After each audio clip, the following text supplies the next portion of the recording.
the whole man is God thing, that seems to be like a newer idea that was superimposed on it. That's what the occultists do. They superimpose, excuse me, belief systems on top of other belief systems. But there are New Testament scriptures that allude to, or actually not allude to, but directly reference that people shall declare themselves gods. So I don't think it's a new concept. Oh, that's a good point. Yeah, yeah, because Cooper says the Nephilim was people declaring themselves God, and Nimrod was the first king that declared himself God. And Well, that's I why. disagree with Cooper's interpretation of that. This is where I don't get my theology from Cooper. I mean, the Nephilim they're mysterious. I Um, mean, the idea of like man invoking some kind of deity. I mean, if they were demons, so to speak, then they wouldn't be invoking God. They would be invoking demons. I mean, it's interesting because it says they are legion, and legion is 10,000, and it's the same word used as when Jesus exorcises the demons into that pig, and it jumps off the yeah. cliff or whatever. My name is Legion, for we are many. Yeah, and that like they're saying they're all one, a collective. Their minds are collective. They are many. The Christ consciousness. Yeah, the yeah, this won't steal it. It's I think that they were warning against this Well, cult, this consciousness cult. I mean, like the MOs on all the cults are their God or their consciousness comes from Sirius. Their the oneness and all this stuff. It's all different varieties of the cult of Astarte. well, and we also don't know. I think one of the first very enigmatic things in Genesis. Well, there's a lot of mysterious stuff in Genesis, but I'm thinking as we were talking about the Nephilim is Genesis 6 where it says there were giants in the earth in those days, and also after that, and this is extremely mysterious, when the sons of God came in unto the daughters of men. Who are the sons of God? Yeah, yeah, the fallen angels, quote unquote. I don't know. I forget what it means in Hebrew. What is it? 1:6, you said? Yeah, it's Genesis 6:4. Six. Oh, you know what I'm going to do? I'm going to ask Rabbi. Is it a I'm going to ask. website or something? I'm no, no, of our rabbi, Rabbi Greenberg. I'm going to ask him about this because it's in the Torah. There's men. What do they have to say about what that means? Yeah. Wait. What do the Jews have to Sons. say? The sons of God. Yeah, the sons of God. So it says Bene. Bene. The sons of God came. Well, it just means the sons. Well, that's so it's literally saying the sons of God. Well, who is the sons of God? Maybe I'll ask the Grok. Yeah, I'm not going to trust Grok. AI doesn't have all the answers, sweetie. Reference 6:4. Okay. And when we think of giants, I mean, they were big because there's the other scripture um Oh, yeah, like 3 verses in before it mentions Nephilim. Numbers. in Numbers, and I think this was this Joshua, where they talk about the sons of Anak, and there they saw giants, and they described themselves as, we were in our own sight as grasshoppers, so they were nothing compared Yeah, to these people. And I it's think that's definitely Numbers interesting. 13. I This mean, what has if always fascinated me, and I've never heard or read a plausible interpretation. what if the sons of God were the zodiac, and the zodiac was impregnating the minds of the women with ideas of zodiac religion? Uh, Giants like in the sky, maybe. it doesn't say giants in the sky. They were going to fight against them, and they were scared. Yeah, talking about it literally. I think it's I mean, literal, and because here's the thing.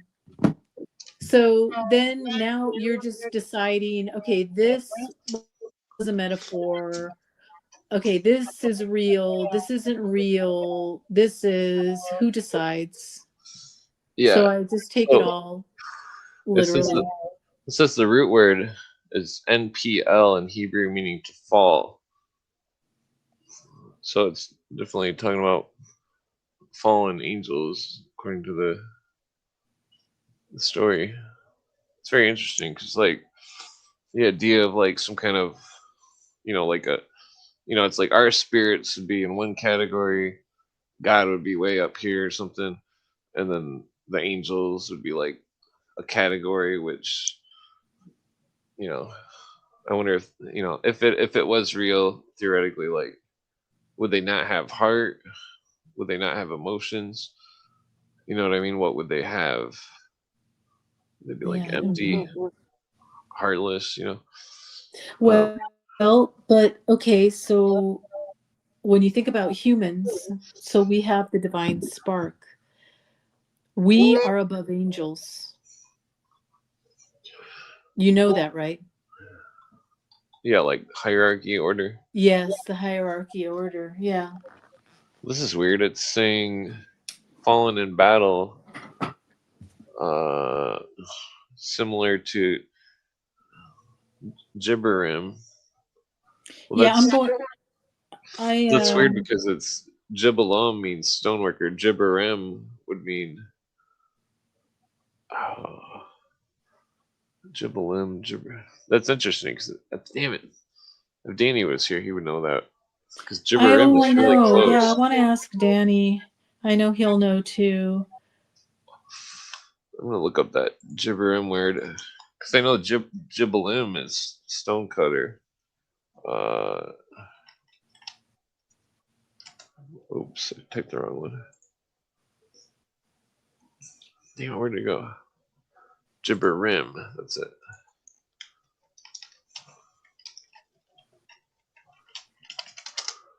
Gibberim, okay. Plural gibber stems from GBR, meaning to be strong, mighty, or prevail. Denotes powerful ones, mighty warriors. Okay.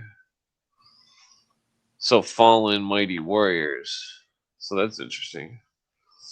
Uh, sounds like gibberish. Yeah, and so I mean, we can speculate and we don't know, and it just, I find it amusing that there are people who talk about this subject like absolute authorities, like they absolutely know, and we really don't know.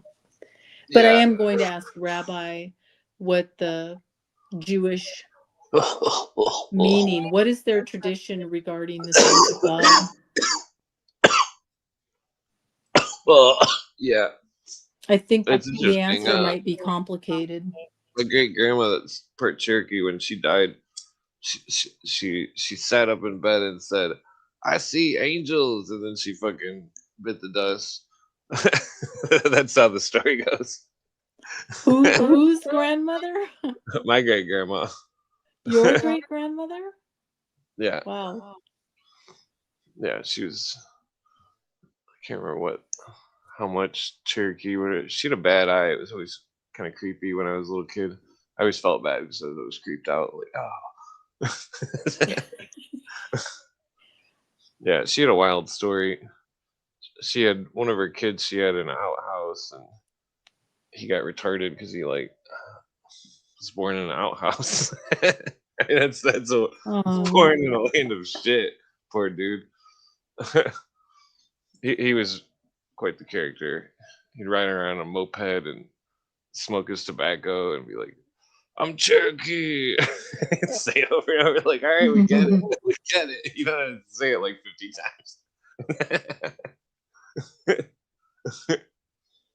Yeah. The what, what were we gonna yes, there's a lot of weird. Well, one time I had this crazy trip. Every time I describe this trip to anybody that's biblical, they always think I've seen an angel. yeah. Yeah, I told you about that one. Yeah, I forgot about that. We don't know. And that's why One it's so time, scary. And I'm absolutely, I find it shocking that people are so willing to go into the unknown, even spiritually, and you don't know what you're up against. You have no clue. yeah, yeah, the world's crazy. I mean, did I ever tell you that? No. Well, I got a lot of near death stories. Yes, I know. I told you the falling in the ice one. No. Ice fishing. I fell in when I was ice fishing. The second I hit the water, I couldn't even move. I'm like, ah! And then I just started sinking. And Oh freaking, my gosh, that's scary. yeah, my I dad grabbed me. Fucking, it was a miracle. I think Mr. Phil A. Buster is in the chat. Oh, yeah. I think he's trolling you. That-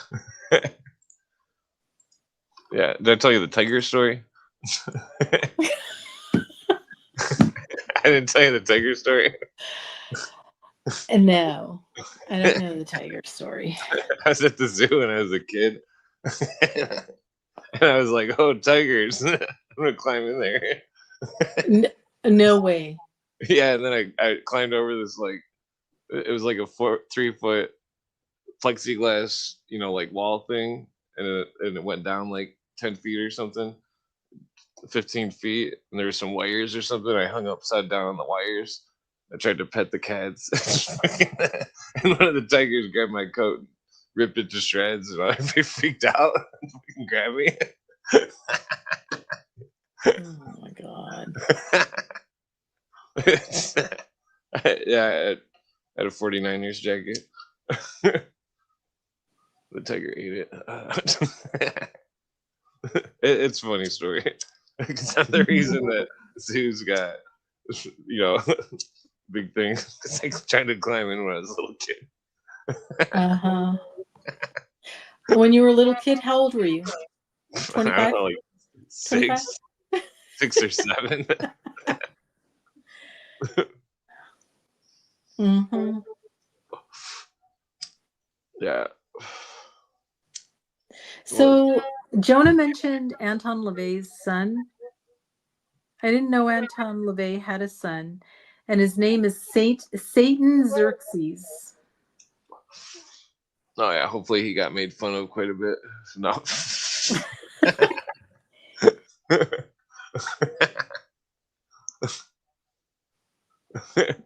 Especially when that 300 movie came out.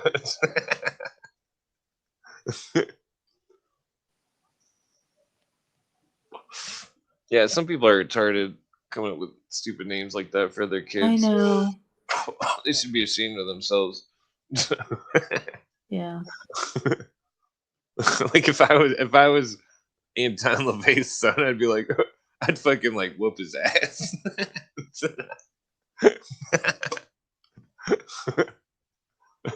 Theoretically, Mm-hmm. like, why'd you name me this? Ah! You're familiar When you were a kid, did you ever read The Giving Tree? Ah, that sounds familiar. Giving tree. Um, yeah, it's written by the author's name is Shel Silverstein. Mm. Yeah, I don't think And I've read Shel this. Silverstein, oh, it's such a heartbreaking children's book. The guy that wrote The Giving Tree also wrote, Hmm. I think, A Boy Named Sue, made famous by Johnny Cash. You know Yeah. that song, right? You want to sing the chorus real quick? Um, Something Sue, something Sue. Sue. it's a ballad that he really talks through it. There is no, I don't think there's a repeating chorus in it. Hmm. He just talks about his father leaving home when he was 3 years old, and all he left him was an old guitar and an empty bottle of liquor. And his name was Sue, and he got the crap beat out of him when he was a boy. So he had to get tough or die. And eventually, as an adult, he runs into his father again at a bar, and he has a fist fight with his dad. And he tells his son the reason that he named him Sue is so that he would be able to take care of himself in this world, right? With a name like that, you get tough or die. It's a great song. Huh. Um, Oh yeah, that's interesting. and in the end of at the end of the song, he says it's a terrible thing to do to a boy.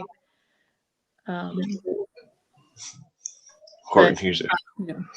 yeah, Yeah. he would never do that. But anyway, it's a good song. I just find it interesting that a guy who wrote a touching children's book also wrote the lyrics of A Boy Named Sue. Anyway, Yeah. that kind of fell flat. Yeah. I think it's interesting they're trying to push the missing scientist thing. Uh, like they're all just there's so many things that are just it's all just like uh it's all just trying to get everybody's goat. Like, oh, this is real, woo, but it's more like it's like that stupid meme where it's like burglar catches thief or some shit, or what? No, it shows like it's like Marxists being oppressed by boot or something, and then it like zooms out and it's their hand in the boot and their hands on their own head with the boot,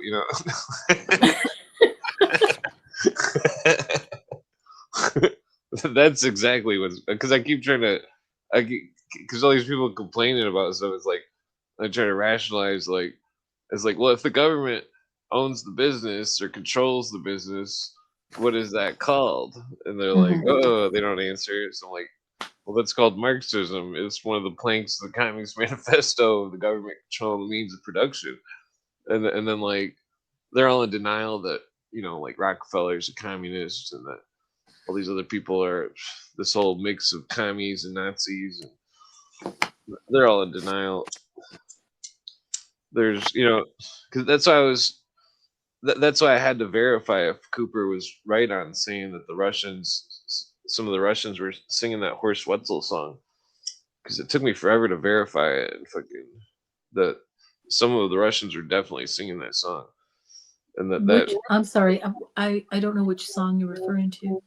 that's some kind of Nazi song, and that there was people in Russia that were Nazis too, and that this whole theosophy thing, like, because like Oh yeah, Blavatsky was a Russian, that she was uh this whole theosophy yeah, thing, it doesn't matter about what country it is.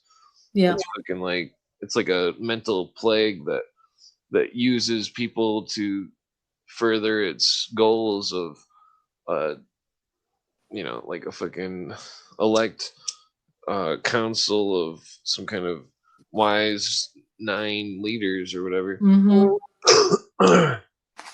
Superiori incogniti. Yeah,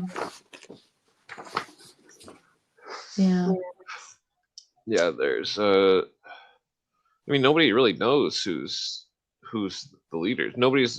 because you read every occult book and you'll see the mention of the 9 hidden masters over and over again, but nobody knows who it is or what it is, or and then it shows the I think it's just a symbol of number 9 and how in their occult numerology everything breaks down to 9 and shit. Oh, so what is the significance of number 9? The numbers seem to break down to it in this weird pattern. It's so like 9. There was, what was it? I think there was 9 ancient gods. You have the 8 plus the 9th hidden god. 9 times 9 equals 81. The 81 is the stable periodic elements. Like the Egyptians had like this model of reality that somehow they knew. It's same with all those different old, like how like the Sirius tribe or whatever knew that star was there. Mm-hmm. It's like different cultures and tribes and shit. They've got ancient ingrained knowledge that is about the universe that is it's like hidden in these stories that are metaphors written in surrealism and the green language that this 9 secret does 9 have the same significance as 11? So 9, no. 911, 911 is a very powerful number. Well, the there's a lot of superstition that's, it's like it seems as though I mean, if 11 you're to is use, the number of magic, right? 11 is the number of magic. yeah, well, I mean, they say 811 is the magician's number or whatever, but like if you were to use 811 is the magician's number? yeah, if you were to use Occam's razor, it's like it's like they've convinced a bunch of people to follow this insanity, and that they're leading them all around by these ideas, and they've got everybody brainwashed in like in the literal sense. These people that are members of these cults and shit and different radical religions and stuff, they're totally brainwashed. Like you can't talk them out of what they believe because they're wacko. I mean, that's there's no talking them out of it. Like they're insane. They're that's what no, that's why I always just trust nothing, don't believe anything, be a skeptic. I mean, because it's like they're all wrapped into this stuff. It's all powered by their own belief.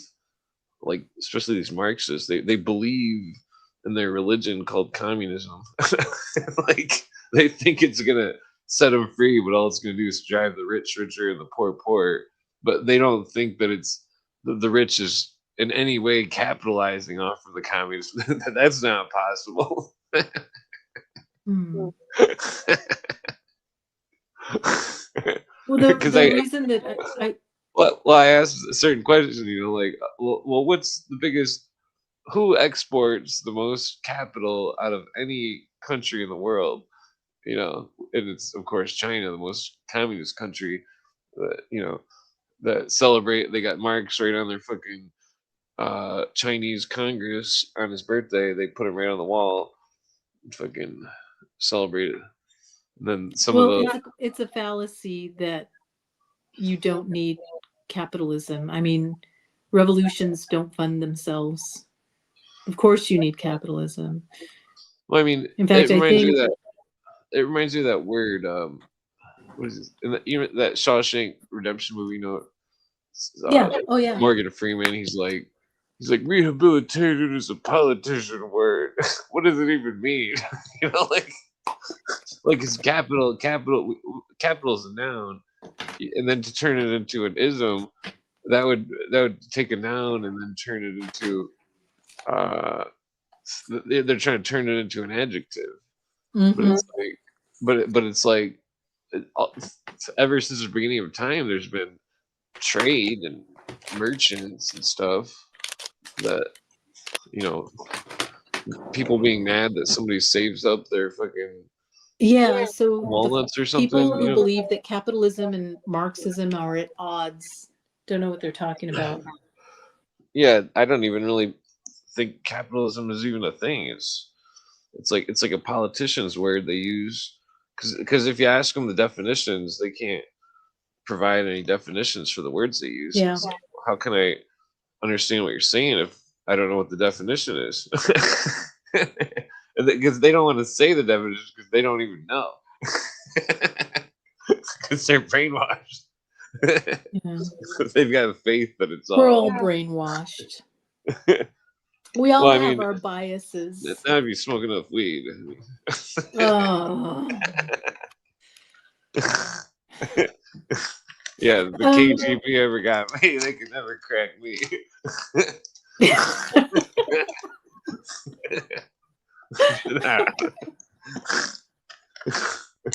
But just kind of quickly wrapping up the number 9. What made me think about it is the Beatles and number 9. Yeah. Number 9.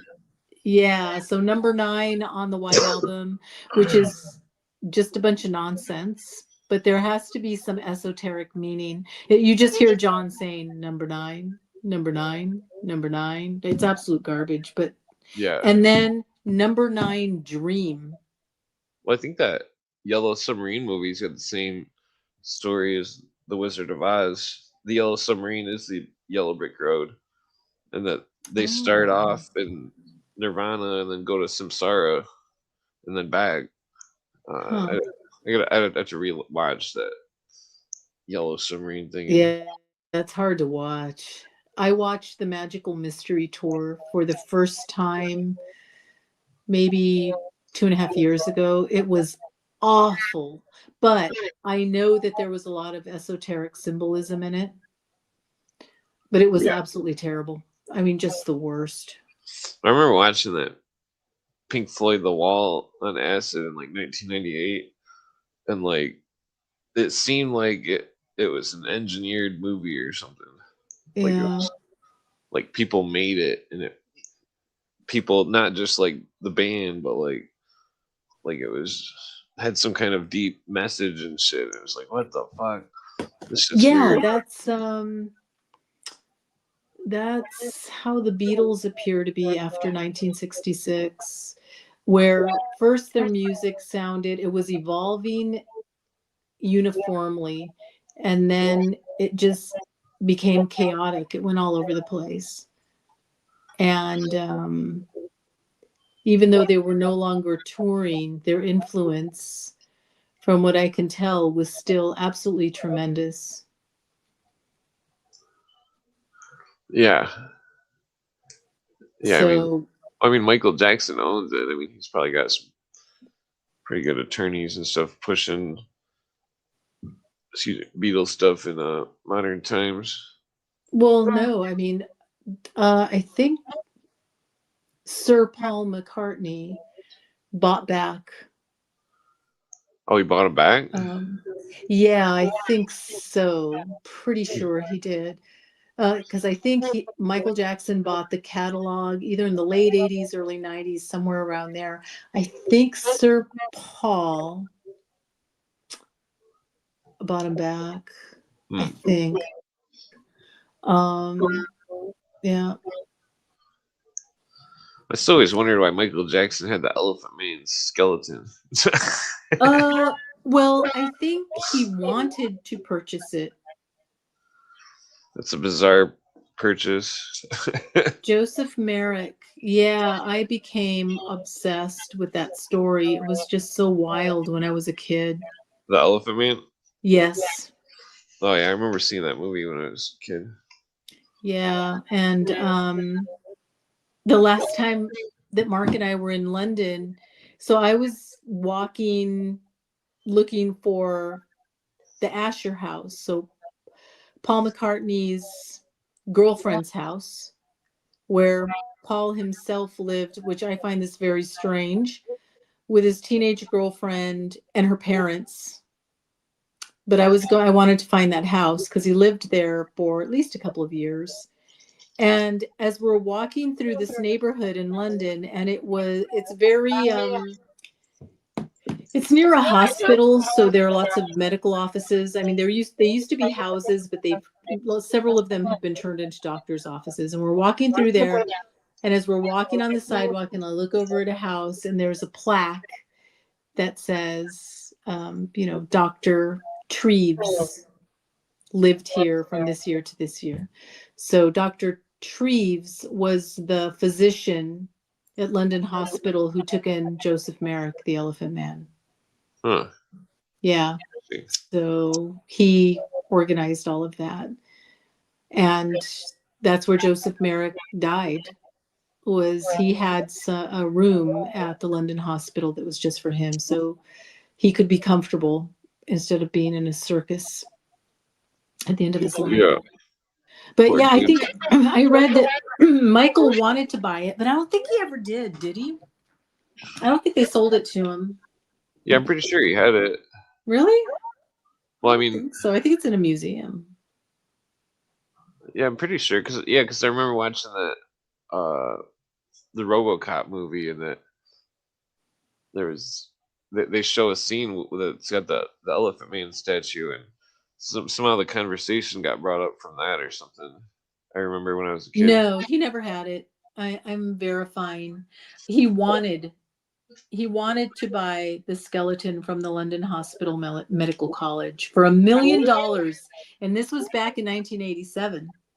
So $1 million in 1987, and they said no. And Michael Jackson allegedly denied ever wanting to buy Merrick's bones on Oprah Winfrey. I bet you he did. That's weird. Yeah, that's definitely weird. I could have sworn that the original RoboCop movie had the RoboCops or the Elephant Man skeleton in it at the beginning, or like in the warehouse scene. Maybe it's RoboCop 2. Nah, that's not worth looking up.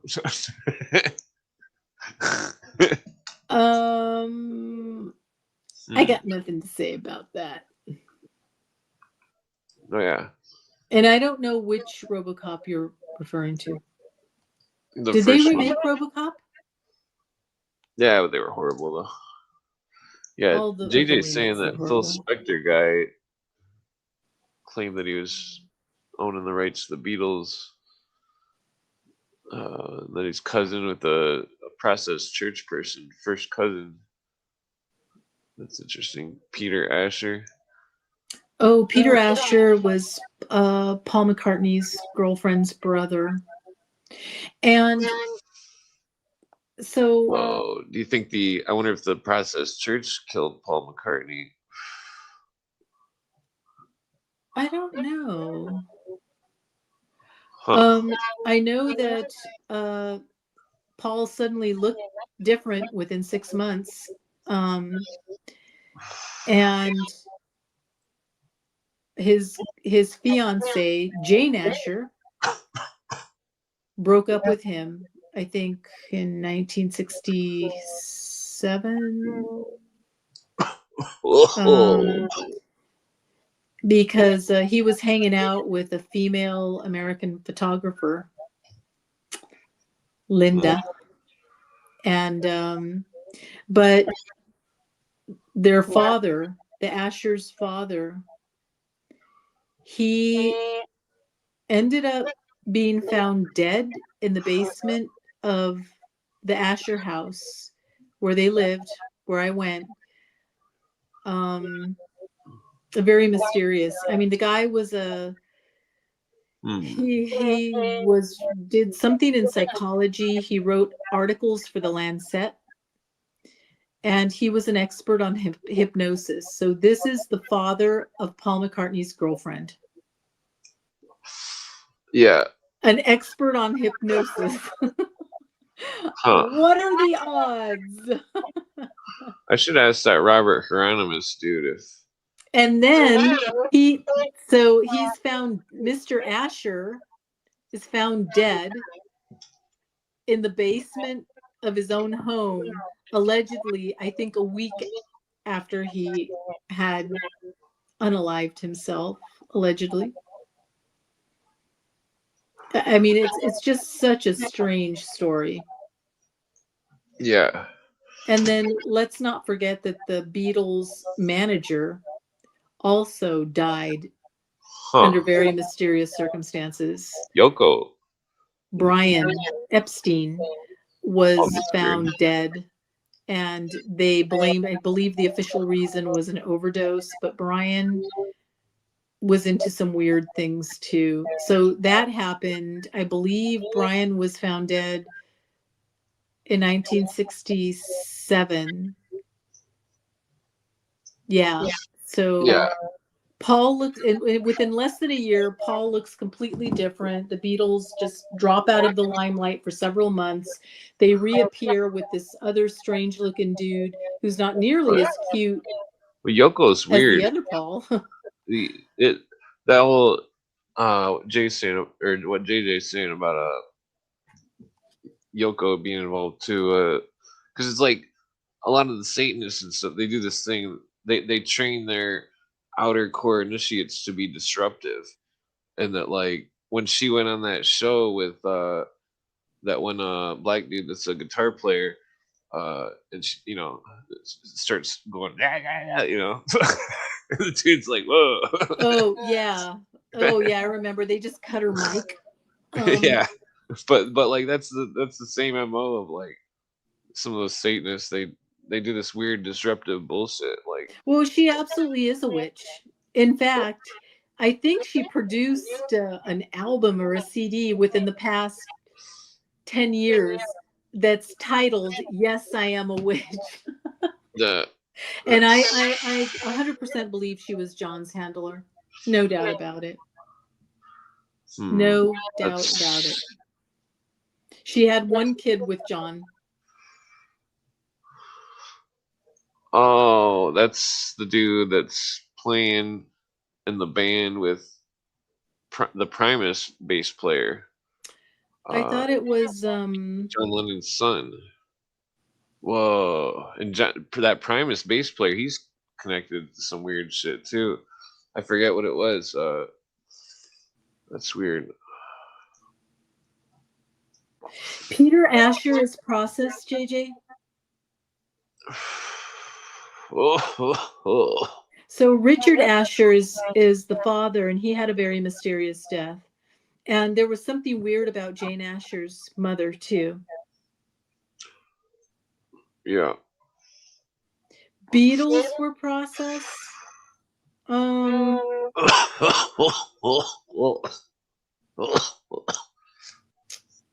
Cool. Well, it's weird how like that one article's Wow.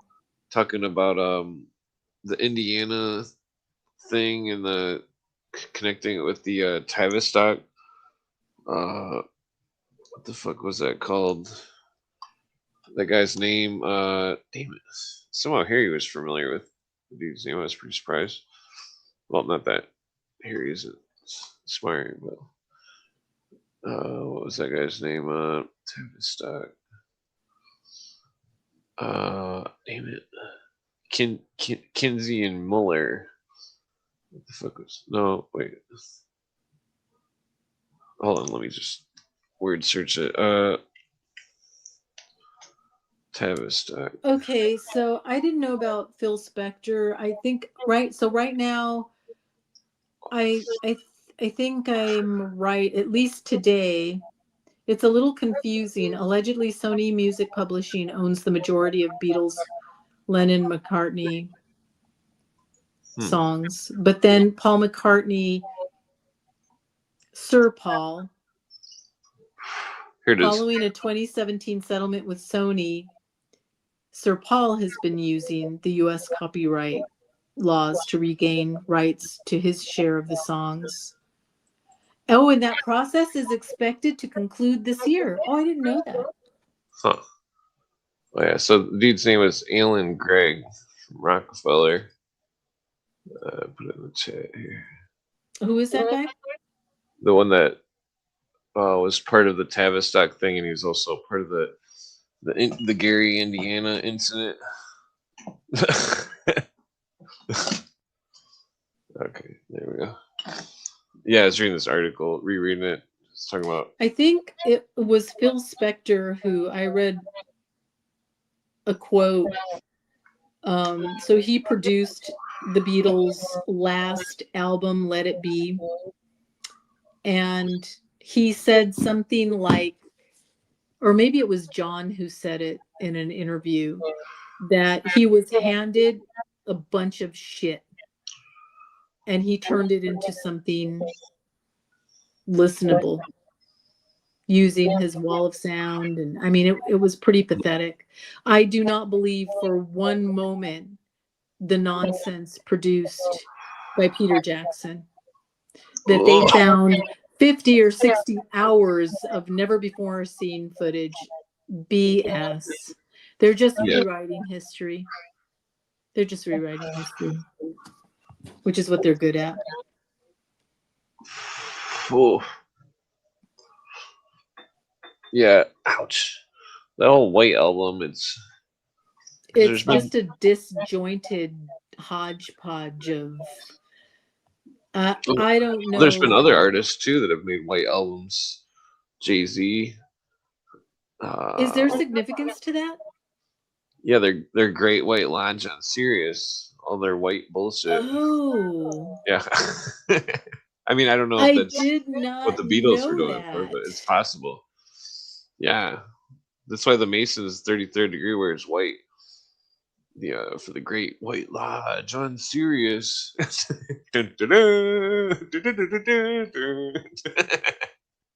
I guess I should do Superman music. Yeah, they all got the same MO. They're all going. They're all gonna get their mind from Sirius and all this stuff.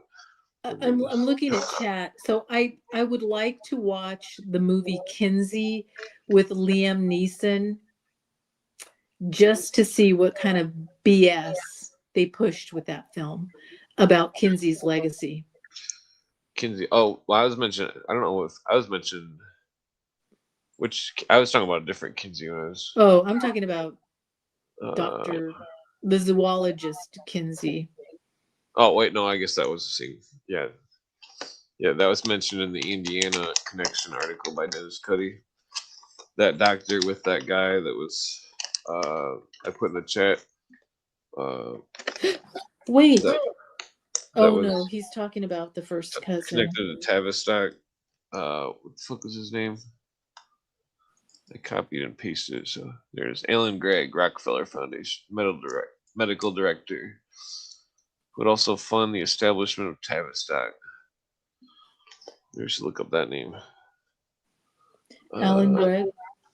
Yeah, because I mean, we used to drive by Gary, Indiana, and Jesus, it's like a fucking ghost town. Yeah, I've seen videos. It's abandoned. And it's so weird because when I was a kid, I would watch I Dream of Jeannie reruns in the morning before school, and Phil Spector was on I Dream of Jeannie. He was a record producer. And I remembered him young like that from a TV show. And then when he went to trial with that crazy hair, it was quite shocking. Oh, yeah. You know what I mean? You know who Phil Spector is, right? The famous record producer? Hold on. He was accused of murder. I think I know. Let me just look up his image. Let's try to look up this Alan Gregg dude, the Tavistock thing. Phil Spector, producer. Oh, that weirdo. Yeah. What the hell did he even produce? Definitely looks like a weirdo. Let's see here. It's got like a discography here. Yeah, the people are fucked up. No morals and stuff here. George Harrison. Phil Spector. Oh, there's Phil Spector. Oh, Teddy Bears, the Crystals, Ronettes, the Beatles, Let It Be, George Harrison, All Things, John Lennon, Imagine, George Harrison and Friends, concert in Bangladesh. So this guy was involved with the India stuff probably too. Yeah. The Oh, fifth Buddha. The fifth Buddha is the fucking Christ consciousness bullshit. What is this? I didn't Rock and roll, realize John Lennon, that Phil Spector the died Ramones. 5 years ago. Wonder if he killed that Ramone dude. Did that Ramone dude die or something? Which Ramone dude? In the band, the Ramones. Oh, that's right. I forgot about that. Yeah. Yeah. My old lady thinks that she thinks the guy, the original lead singer of AC/DC, was murdered. Yeah, could be. Yeah, because he couldn't leave Australia or something because he got in trouble or something, and big producers got a hold of AC/DC, and I mean, it's just a theory. But Joey Ramone died 25 years ago. Oh, well, that's not as long ago as I thought he died in the 80s. I think I was thinking of that other. What the fuck is that band? Yeah, John Lennon, rock and roll. Yoko Ono. He worked on a Yoko Ono one in 1981. 1986. Wait, when did John Lennon die? I thought he died in like 79. 1980. Okay, yeah. So there's a Men Love Ave by John Lennon, co-produced by what's it? Spector. Yeah. Back to Mono. I'm not familiar with any of the other ones. Let's see here. Curtis Lee. That's yeah. It seems like the Beatles are the biggest names. Beatles, the Ramones, the Ronettes. Ike and Tina Turner. Ike and Tina Turner. River Mountain High. River Deep Mountain High. Yeah, that's Ike and Tina are probably getting their crack from Phil Spector. Yeah. Yeah, I am shocked that Kinsey was such a cultural influence. I know he was also funded by Rockefeller money, but when he wrote Sexual Behavior in the Human Male in 1948, I guess Americans weren't reading because it's quite shocking. I don't even want to say what it says in that book. It's absolutely the most vile, evil, disgusting things. And he just became an icon. And he was featured, Kinsey was featured in Time Life magazine, because I saw it online, and they had pictures of Kinsey. They have one picture of Kinsey in black and white, and there's a picture of Aleister Crowley behind him. Yeah. Couldn't make it up. Yeah. So yeah, well, that's the whole because Dennis Cuddy, that in those articles, he was connecting that Kinsey dude to the Nazis and stuff. Yeah, I wouldn't doubt it. Social well, I know Kenneth Anger, I think, used to visit Kinsey too, and made films in his basement or his attic. Man, so creepy. Well, that's what's fucked up about modern times. It's seeing all this fucking crazy shit fucking on Twitter. There's you can tell it's all like I remember back in like 2009 when I went out with that cougar chick, and she kept saying love and light, and I'm like, what the fuck does that mean? Oh yeah. I'm like, who can argue? How can you argue with love and light? It's so wonderful. Well, then I realized she was fucking brainwashed to the core. It's like, what the fuck? That's the new age mantra, isn't it? How can you argue with Love and Light? Yeah, well, I mean, the light shines the deception. Yeah, exactly. Yeah, fucking. What's weird? If you ever go to some kind of modern concert or something, I always get forced to go to stupid concerts that I don't want to go to. But like, but like, there's always people and they got flower of light tattoo on their arm. They all smell like patchouli. They're all fucking. It's like, what the fuck is going on with the world? Like, we need some rock and roll to crush this shit. Like, you know, like that's what you could tell that like rock and roll was pushed down in the 90s. It's like 'cause I remember watching TV, and like MTV and stuff. It's all rock and roll, and then all of a sudden it's like where'd all the rock go? It's all R&B and stuff. Like what the fuck is this shit?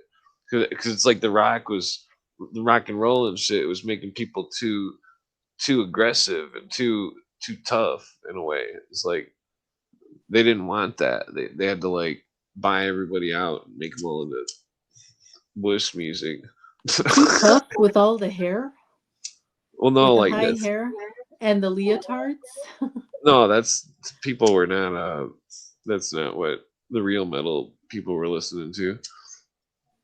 Like the well, like Sepultura, for example, they had a song called "Slave New World." It's making fun of Brave New World, and then they all had another song called like New. They talk all sorts of crazy shit in their fucking early albums about what was that? What's that one song? Refuse, resist, or something. The but like the same with like even in the 90s, Fear Factory, the whole every album was like warning against technocracy. It's like I remember listening to that shit on my fucking CD player, skateboard, and like oh, I'm just not really thinking about it. Like technocracy, nah, it's cool music. Fucking 30 years later, we're like reaching up on this there's this, the technocracy is encroaching with fucking data centers and all sorts of fucking garbage. I mean, it just blows my mind. Anything that seems to hit or is promoted or amplified, I don't believe is organic. Well, I mean, I don't think the band Fear Factory was. Uh, Even punk was manufactured. well, they never really got famous. They were like one of those bands. They might play them on the radio like maybe once a month or something, but like I don't know. It's you can tell where it's like the whole ICP thing. Like Yeah. it's like Donut used to listen to ICP too, and like I used to listen to it in the '90s, and like that they never played them on the radio once, not once anywhere. They never. They might have got one play on MTV on a video, but then after like one or two plays, I think they talk about that. Like it's just weird. It's the music industry. Not that I quit listening to ICP after like 2001, but like you can tell the music industry, it's all controlled. Like they got all this like new metal that's all these stupid chick singers and stuff, and it's all this like wuss metal and stuff like Avenged Sevenfold. I don't know. It's you can tell that there's like social. There's producers who are like, oh, you can't say that, fucking like or whatever. I don't know. I'm going to leave you with an article that registers a 10 on the weirdo meter. Well, and this article was actually published in March 21st, but I just found it a few days ago. And it's about a company called Cortical Labs, And Whoa. the headline is Staff at New Data Center Powered by Human Brain Cells Need to Swap Out Cerebrospinal Fluid every day. Hmm. So they're calling it a biological computer. Oh yeah. And They made an E. coli computer back in like 2002. this is crazy. So allegedly they have hundreds of thousands of brain cells that power each of these biotech startup machines, and Yeah. they deplete the oxygen and the glucose in the liquid, so they have to replace it daily. That's weird. This is kind of like what the F? Eight Human brain 800,000 cells. 800,000 living human neurons grown from stem cells placed in microelectrode array chip. Yeah, so they're making cyborgs. Yeah. Well, China's Well, been and there doing was this. another You ever? related article, kind of along these lines. I don't think I might have kept this one. I didn't print it. Well, Something about growing headless humans for organ harvesting. ooh. Yeah. Well, So China's just a been. body with no. Yeah. Oh yeah. Yeah. That's disgusting. We're getting into some very. Look, So if they're publishing articles like this, if I believe them, yeah. I wonder how insane they've really gone Well, in private. China. I think it was like 6 months ago. Well, excuse me. China. China. Yeah. But China, they put a brain or something in a robot. They made the Dr. Krang. But like, and then recently they also supposedly uploaded a fly's, or was it a fly, or I think it was a fly. They uploaded a fly's consciousness supposedly into a computer or its mind somehow, and they claim it's 98% accurate or something. Yeah, I don't believe that. They're not going to upload There's anybody's other consciousness. I don't think they upload this. They copied it or something somehow. They just, I don't know. It's like Well, but the idea of uploading your consciousness so that you can live forever in a machine, I can see them trying to convince people that they can upload their consciousness into a computer to live forever, and all they're really going to be doing is just murdering people. Like that TV show. Was there a TV show about this? You didn't see it. It was on Amazon. No. It's called The Upload. I'm pretty sure that's what it's called. This guy was like, oh, or no, this guy got uploaded into it. Yeah, he didn't know he was uploaded into it at first or something, or Wow. I don't know. Yeah, there's some strange stuff going on. And the other strange stuff, and anything that's being amplified in the news, I always question. The data centers, who knows what they're doing?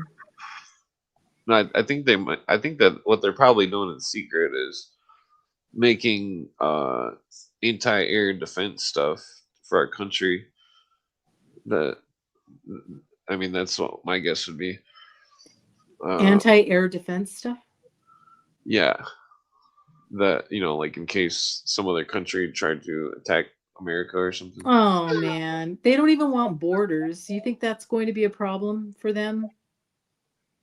Well, Nah, I disagree with you there. who knows what they're doing? I mean, they could be I don't know. They could have some kind of weird problem. That's what I speculate is going on, is that they have some kind of crazy problem that they can't tell the public. That's something horrendous.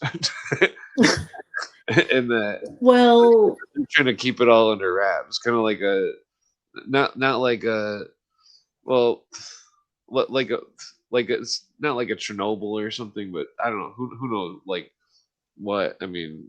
For all we know, the Earth could be like slowly going off the axis or some shit, or Um, I know we're just speculating, but I'm going to have to disagree with you there. I all I can think about is it's going to be something malign. It's going to be they hate us. well, I They mean, hate humans. I never thought I would hear the VP of our country say that aliens were demons. Damn it! Sorry, my jaw keeps cracking. Fucking Yeah. Oh, that JD guy. yeah, Yeah, he's it's like they're publicly saying aliens are demons. Like, what the fuck is going on here? Like, are they serious? well, they're obvious, but see, they're putting that out in the ether. They're trying to promote an agenda. Well, I mean, what if they're just saying it? What if that's what the That's what if that's all the military knows? Like, oh, we think it's demons. Like, oh, great. Yeah. Like, demons. Yeah. If that was the case, me and Tad are gonna have to enlist in the military. Official By the way, demon. now I want to read. So I Demon ordered this book. exercise. This book looks pretty like a fast read, so I'm going to read it. I want to read Messengers of Deception, UFO Contacts and Cults by Jacques Vallée. And what did you say about Vallée? What did you He's say a about Vallée Luciferian. before? Why do you think he calls I it know that. Venus Project? Yeah, I know he's a Luciferian. They're sacred feminine bullshit. Fucking not that ladies aren't. It's not Big Sacred, Brother, it's Big Mother. But well, that's what I have to give Jason Horsley credit for that one. well, it's interesting because John J. Robeson in Proofs of a Conspiracy speculated a female Illuminati that was being trained by Weishaupt, and if there was a female Illuminati, I could see that, you know, some kind of bunch of Amazon type chicks fucking. For all we know, that the world's ran by some kind of council of 7 foot tall redhead crazy chicks. Mm-hmm. But I mean, that's what's weird. Like all these, what was the name of that? Those lodges, lodges of some kind of lodges in Europe, France, that were lodges of I can't think of the word. It was some kind of prostitution lodges or something. But it fit the description of what John J. Robeson described. And then also, why do I know the name John J. Robeson? Why do I know? What did he write? Proofs of a Conspiracy, 1798. Oh, that's right. Yeah, that's a really good book. I still only read 2/3 of it. It's fucking. But like, but I read the 2/3 like 3 times, so I always forget where I leave off. But yeah, John J. Robeson says the same MO about him. That the same as Nasta Webster describes the same thing. Yeah. Their MO of perverting religion. That's why that one church in I think it's New York is so interesting, because they got a female on the cross. It's like they're blatantly doing some kind of disruptive thing. It's the MO of the Satanists. They disrupt by throwing a woman on the cross, and then some of their art exhibits at that church were grotesque and pornographic, and then it was like, what the fuck, you know, these statues of like half animal, half people with no pants on and shit. Like, you know, it's fucked up. Because I found the church because Cooper was saying that he's talking about GW Senior or whatever, and he's like, "Oh, they're not really Texans, blah blah. They go here and there and blah." He was doing this huge thing about them, and then he's talking about this weird church where it has these weird statues and stuff, and scientists on the windows and shit, just like the descriptions of all the Illuminati. They would turn the churches into science, and it's not the ancient esoteric science of ancient Freemasonry. It's fucking it's madness. It's all like shock religion or something. It's like they don't really believe in anything, you know. Yeah. I mean, it's just fucked up. It's like, imagine, because it's like, what I always thought, like, what purpose would there be for people to go around and pretend they're Satanists and say the Catholic stuff backwards, and like, what purpose is that but to simply shock people? Because there's no real occult purpose for it. It's just for the shock, and the shock of this disrupting, shocking things that they're doing. It's all about this disruption of culture and society, and it's like it's all this they're social engineering through the shock. They're like velociraptors testing the fences with the social engineering.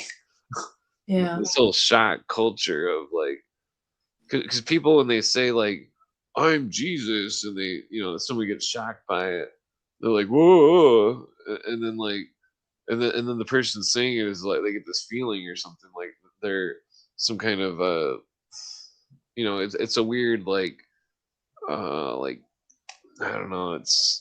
I mean, I've read so much about these cults. It's like they're playing these weird games with people's minds, and they're like, it's very bizarre. Mm-hmm. I mean, imagine if you're like a lawyer and you had to like prosecute them or something. It'd be such a pain in the ass Yeah. to build a case and stuff. Like, oh, they brainwashed them. Now I gotta explain, to the court, the jury, how they brainwashed them, and you know, and then you'd have to like find legal precedent, law, establish some kind of punishment or something. Mm-hmm. I don't know, but it's like there's people that are just in the old world. It's like certain families were always into certain trades, and it wasn't that they were like it was that they were good at it, and that they were skilled, and that they were like that's what they Mhm. did. And like these days, it's like there's people like there in modern times there is no warrior class. No. That Yeah, it's like, that's a good observation. because there may be some people that go to the military that are badasses and stuff, but like a lot of people that I knew growing up, I remember they went to the military and stuff, and they couldn't wrestle me down. And it was like, I mean, I know that modern warfare isn't about hand to hand wrestling and stuff, but like it just seemed like, if something got crazy, they would just be the type of person that would just lay down or something and hide. Well, and I don't think that's Like a an accident. bear's running right at us, like, Yeah. oh, like I don't think that's an accident. And the feminization of men, they don't want a warrior class. That's over. They don't want any resistance. oh yeah. So, Let's just yeah. like I don't know. Well, I'm oh gonna yeah, you said let you're taking off. yeah, I'm gonna have to take off. It's 11:30 already. Time flew. Oh yeah, it's like So 2:30 here. yeah, I'll let you continue on with your podcast, and I'll probably just listen on the sidelines till I pass out. Oh yeah. Oh yeah. Well, it's cool hanging out. Yeah. Thank you. It was fun. Oh Have a yeah. good night. Peace Peace. out. Yeah, when I was a kid, I used to practice archery all the time. Fucking like, but I was really dumb. I would shoot the arrows up in the air and try to dodge them. That's definitely, you do not want to do that. I'm lucky I'm like alive. Uh, I'm surprised somebody didn't see me outside doing that. Like when I was a little kid, shooting arrows straight up in the air. Fucking, that was definitely retarded. I'd definitely never do that again. Fucking, take like two arrows and then like set up the bales of hay, and freaking like hit two bales of hay at once, trick shoot and like, you know.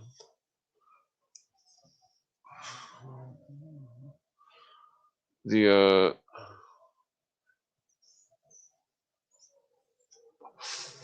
oh yeah, like peanut butter and hot chocolate is pretty good.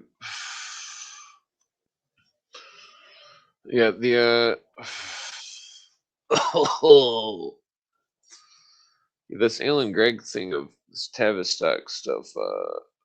I mean, there's 2003. Let's check out this 2003 article we got here. The model of American Foundation officer Alan Gregg in the Rockefeller Foundation Medical Division.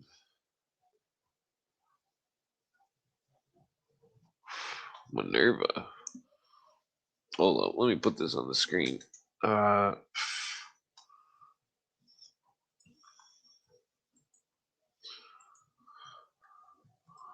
Okay. Right there, yeah. Just a preview. Minerva. What has it got Minerva on the front? Abstract from 1919 to 1951. Alan Gregg and his mentor Richard Pierce directed the medical education, medical sciences divisions of Rockefeller Foundation. Although they oversaw the expenditures of millions of dollars, today they are forgotten. Yet the system that Gregg administered became the model for funding of biomedical research after the Second World War. This paper draws on the records of Rockefeller Foundations to assess Gregg Allen and his impact. That was Greg Allen, wasn't it? Greg Allen, yeah. Alan Gregg, his impact on biomedicine and philanthropy. Oh, excuse me. Minerva Publishing. Says Minerva at the bottom, 2003. Printed in the Netherlands. Oh, right here. Introduction. In many ways, Alan Gregg is very model of the modern American Foundation officer. Between 1919 and 1951, Gregg and his mentor, Richard Pierce, directed the medical education and medical sciences divisions of the Rockefeller Foundation. As a result, they were among the most influential men of the world in medicine research and education, yet few have recognized their importance, except the biology of Gregg, published 10 years after his death by Wilder Penfield, whose neurological institute in Montreal was created with Gregg's support. In the last few years have seen Gregg recently receive scholarly recognition, but even this has focused narrowly upon Gregg's impact on psychiatry in America and his role as supporter of specific researches, such as Alfred Kinsey, the pervert, I'm pretty sure, and the historian of medicine, Henry Sigerst. Pierce, who created and directed the Rockefeller Foundation's Division of Medical Education. For a decade, there's even less. No wonder all the doctors are fucking idiots. Jonah's definitely right about that Rockefeller education thing. Fucking everybody's educated fucking idiot. To present, the present essay begins to address this neglect, blah blah. So this is a whole fucking essay about them trying to lift up these fucking weirdo fucking perverts, Alan Gregg and Alfred Kinsey. The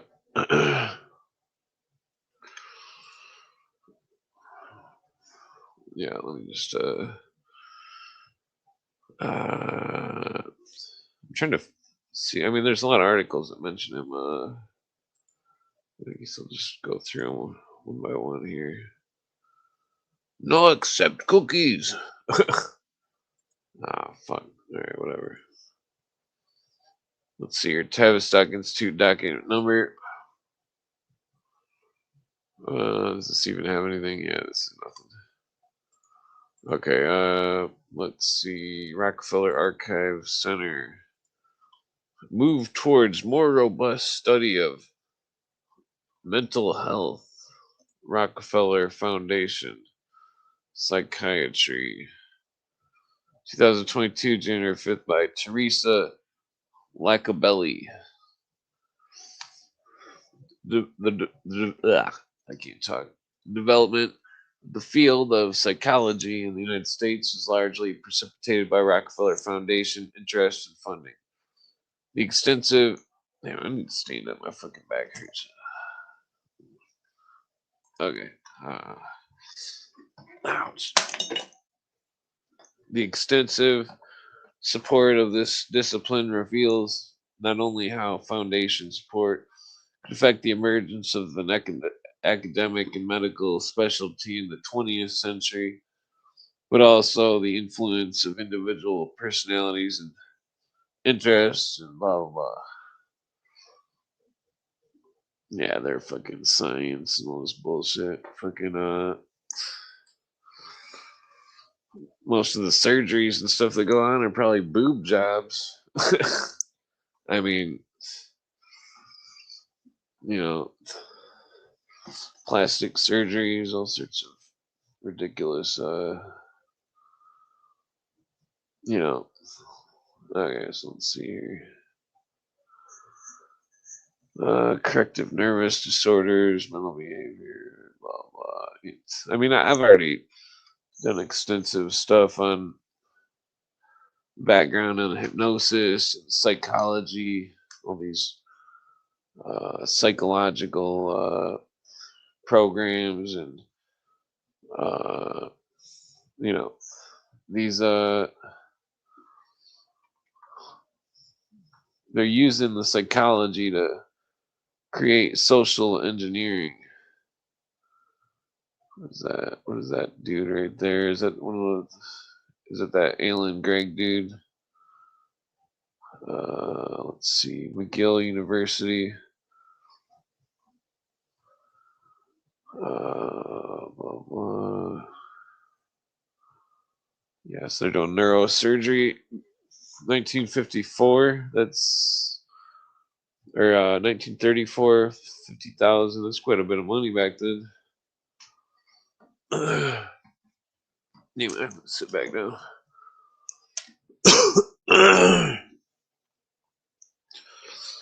Yeah, the let's see here. What is this? The foundation is cooperating programs to improve the presentation of the subject to medical students and to bring it to closer relation with other branches of medicine. Blah blah blah. 3/4. There we go. Tavistock, 1947. Let me grab a cigarette.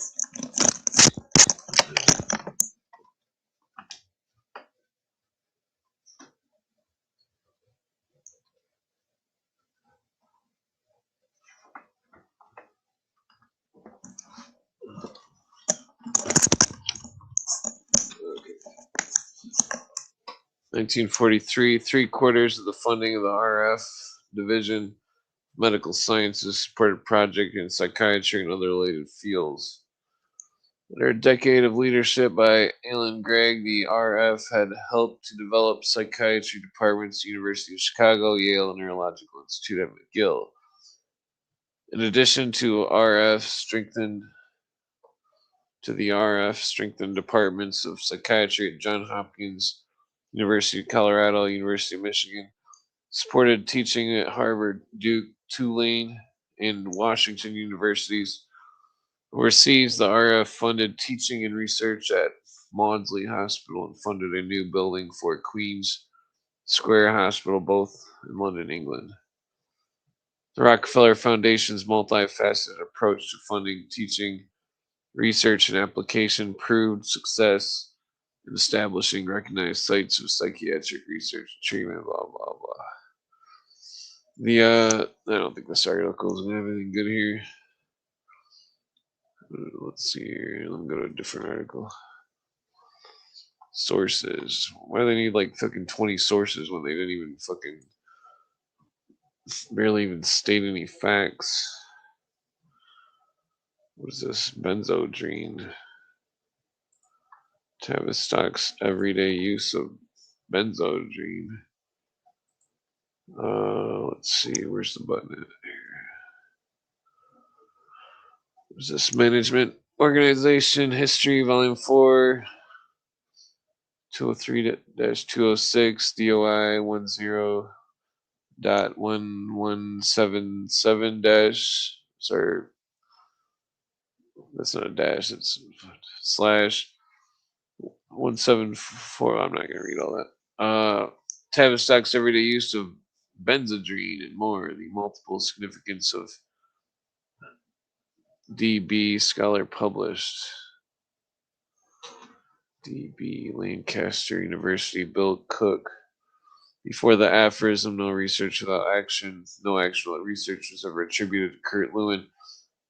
The similar no research without therapy, no therapy without research was current to the Tavistock Clinic, in which the Tavistock Institute of Human Relations, TIHR, emerged 1946. And the proposal presented Alan Gregg of the Rockefeller Foundation, 1945, that the lead of the TIHR's funding, the meaning of the research, and the sense is made clear. Cook, 2008. The something without research was an aphorism. Why does it say it like that? The ... without research. Part of the aphorism did have the now received meaning of intervention, micro practices being grounded in research, but also stated explicitly and unequivocally that the commitment that research must be carried out in the more traditional sense and reflection, generalization, writing, and publishing for peers and for social advancements of knowledge in general. The TIHR achieved this, and for some time, these people got a good way of saying a million words and not saying nothing. Great intellectual panache with Tavistock publication, Tavibubs, and through the particular energies of the founders, John Harvard Watts, Diana Burfield, and in her memoir written in the style to be anticipated by someone who knows good writing professionally, another milestone of MOH's own history, blah, blah. Yeah, so it's saying a lot of shit without actually saying nothing here. I can't even see the full article. Yeah, they don't want people to fucking use their brains and fucking think. Oh no, don't think. You can't look at what we're saying. We're not hiding anything.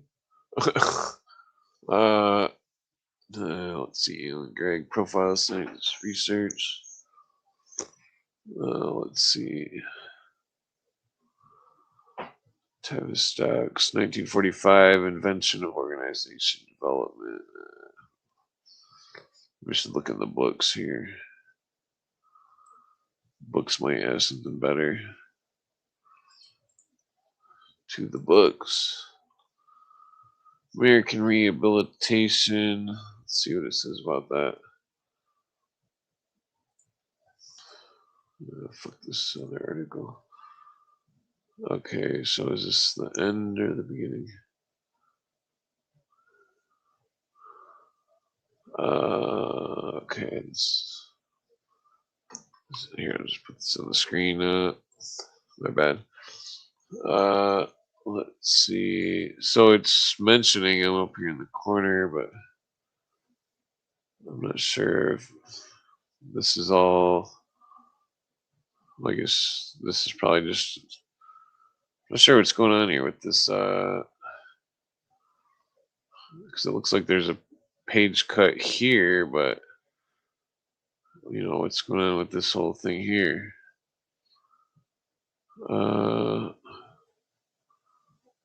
So it's just starting the sentence off. What the fuck's going on here? Elon Greg. Where's this all Elon Greg? Yeah, I don't understand what the fuck. This editor fucked up over here, obviously. All right, I'm going to the next one here. Shorthand Magazine, 1928. Let's see what we got here. Where's the word Tavistock? Passing of Pioneer. Robert T. Bowell.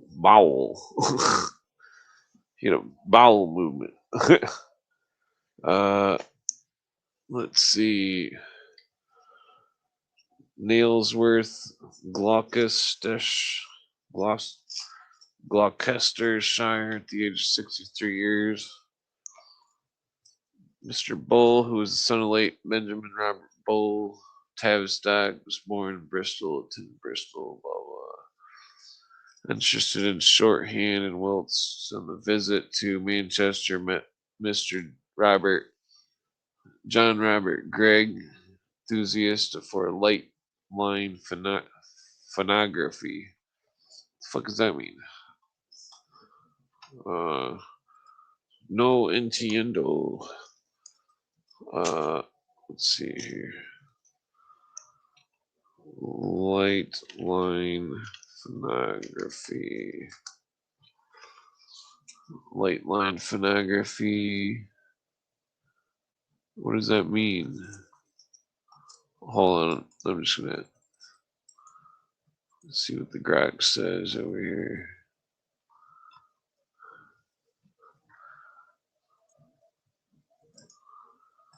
Light line phonography.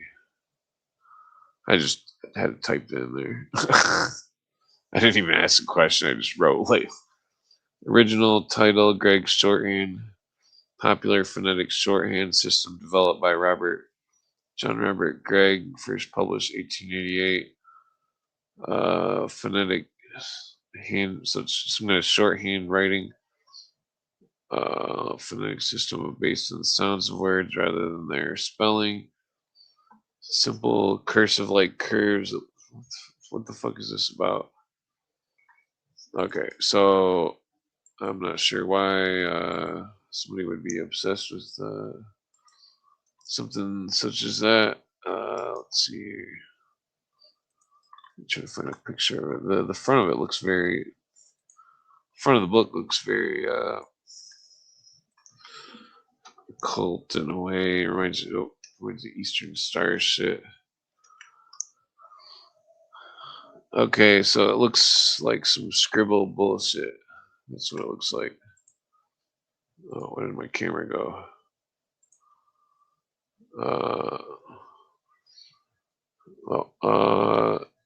Take it easy, Jonah. Yeah, so this is what the shorthand looks like. I'm not. Is this how rock stars sign their names or something? They speak this language, What's going on here? Okay. Okay. So whatever this shorthand is, it's not. Robert Gregg shorthand. Widow, two sons. Okay. Well, fuck that article. Let's see what we got here.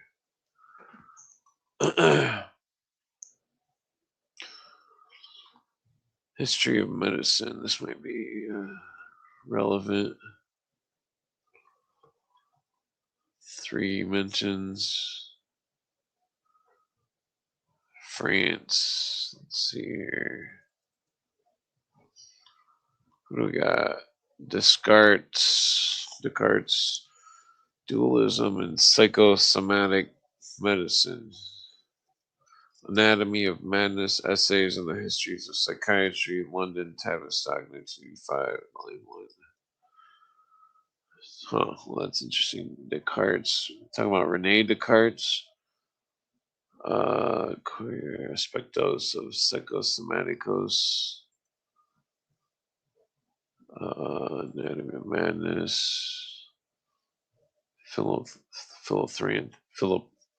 Philanthropic. Berliner HS, System of Scientific Medicine. Okay, well, that's interesting. What else do we got here? Baronage. Well, this is mentioned in Tavistock, but it's. I mean, it's older than 1940 something, so. Alan Gregg, this is 1938, 1985, or 1928. These the first ones, but these older ones are. These aren't relative to the Tavistock because they're past 1945, I think. Pretty sure 1945 was what Tavistock. 1946. 19. Damn it, these are all too old. Oh, that's it. Nah, motherfucker. Okay, whatever. Yeah,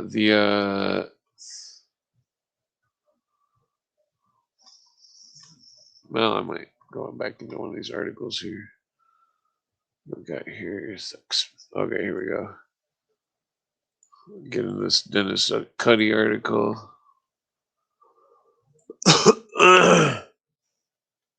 And then I might pass out after that. But well, maybe I'll smoke one more joint. Smoke one more cigarette here.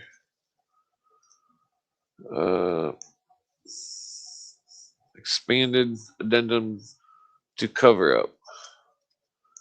Government spin or truth?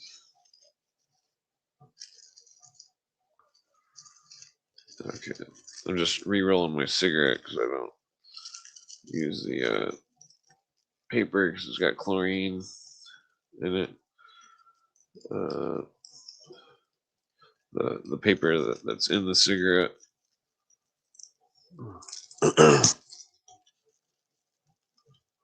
Son of a bitch. Okay, concerning this Dennis Cuddy, 2003, April 26th. Concerning all these subjects mentioned in the book, one of the most important elements in considering any of them is to what extent can the government be believed? In this regard, Scott Peterson, staff writer and Christian Science Monitor, an article in War, Some Facts Less Factual, September 6, 2002, revealed that, first of all, I don't trust some Christian Science writer, revealed that shortly before U.S. strikes began in the 1991 Gulf War, the St. Petersburg Times asked two experts to examine the satellite images of Kuwait and Saudi Arabia before border area taken mid-September 1990, a month and a half after the Iraqi invasions. The Iraqi buildup was the whole justification for Bush sending troops in there, and it just didn't exist. Miss Jean Heller, St. Petersburg Times, says 3 times Heller contacted the office. I'm just trying to get this tobacco and the cigarette here. What was that? Evidence refuting the Times photos or analysis, offering to hold the story if proven wrong. The official Pentagon response: trust us.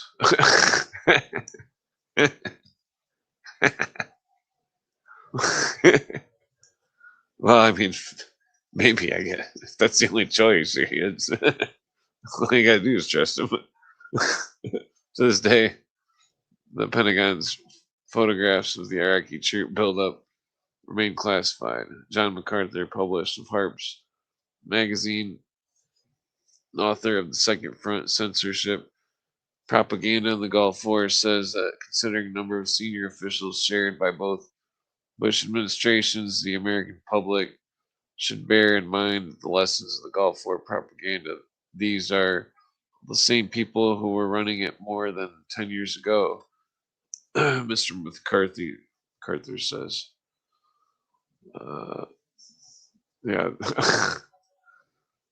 Where's that? Quote, they'll make up just about anything to get their way. What is that? Those weird, like, upside down question mark things.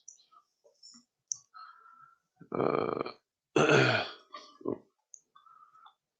my lighter go? Oh, there it is. Okay. These were all the same people. Fall 1990, members of Congress and America public were swayed to cheerful testimony of the 15-year-old Kuwaiti girl known as Nayara. Testimony before Congress caucus, well documented in MacArthur's book Second Front and elsewhere. She describes how the volunteer in Kuwait maternity ward she had seen Iraqi troops storm her hospital, steal incubators, and leave 312 babies in the cold floor to die. 7 U.S. senators later referred to this story during debate. Keep in mind, I'm reading a Dennis Cuddy article here. The motion for war passed by just 5 votes. In the weeks after Navira spoke, Bush the first senior invoked the incident 5 times, saying that such ghastly atrocities were like Hitler revisited. Later, it was learned that Nayara was in fact the daughter of Kuwaiti ambassador, and I'm sure you guys all knew about this thing here, but the hospital had no connection with the Kuwaiti hospital. She had been coached along, excuse me, a handful of others who would corroborate the story. Senior executives of Hill and Knowlton in Washington, the biggest global PR firm at the line, which had contract worth more than 10 million at the Kuwaitis to make the case for war, end quote.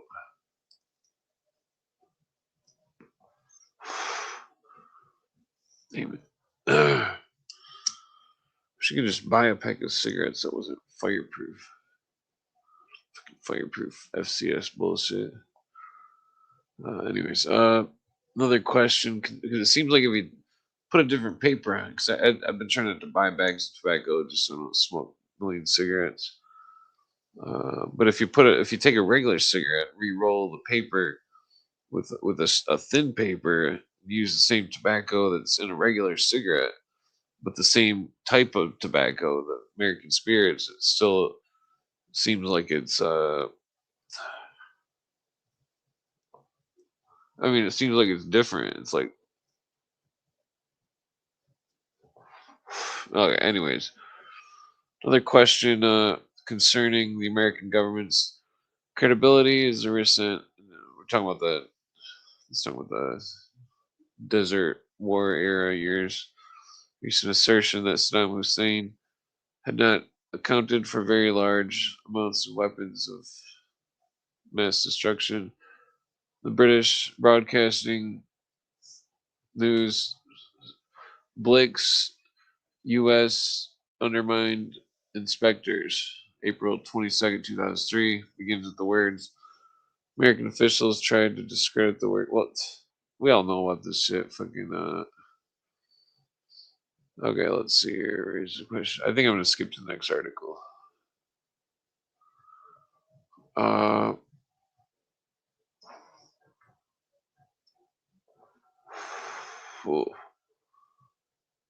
okay, yeah, this is all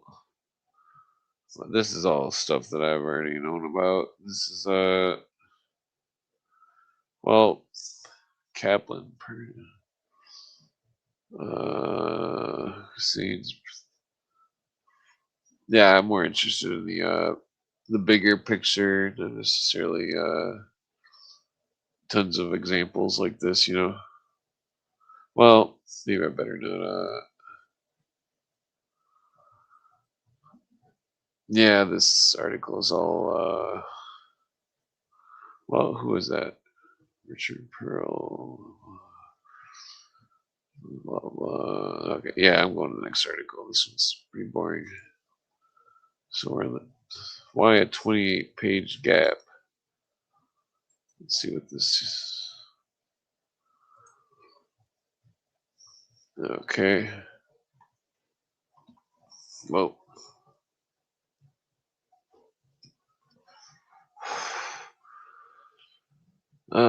Maybe I should just pick articles that I think look interesting.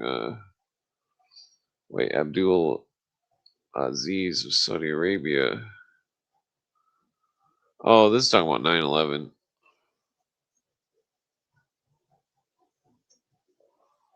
Okay, I guess maybe I'll read this. July 24th. This is by Dennis Cuddy, July 29th, 2003. July 24th, 2003. Joint Committee of U.S. House and Senate Intelligence Panel released report relevant to the September 11th. New York Times, the day the report was released, characterized its findings as follow, while saying the attacks could have been stopped. The report does not blame either agency for overlooking specific information that could have thwarted terrorism. Isn't this contradictory? Especially noteworthy about the report are 28 pages that are blank because they contain classified material about the possible relationship between the terrorists and foreign governments, particularly one rumored to be Saudi Arabia. Supposedly, this was done because the Bush administration did not want to compromise ongoing investigations. That could be true. However, the question has been raised that as to whether there are reasons for the administration wanting this information kept from the public. Well, that's because they were hand in hand with the Bin Ladens. Let's see. So, following are some questions that one might ponder as to their possible relevance in this regard. Is former Secretary of State James Baker III a senior partner in Baker and Botts law firm? Let's ask the Grok.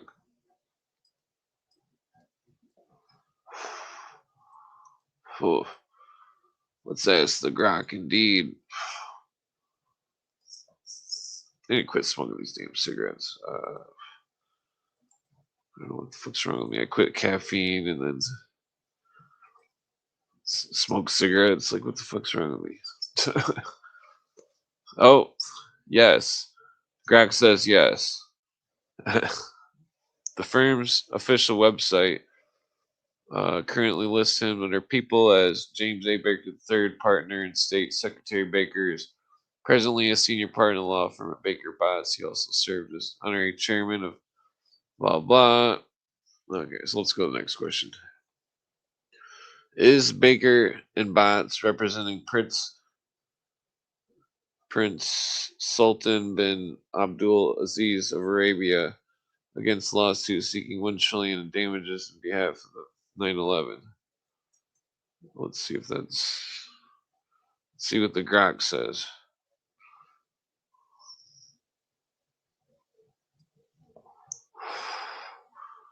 Is Baker and Botts.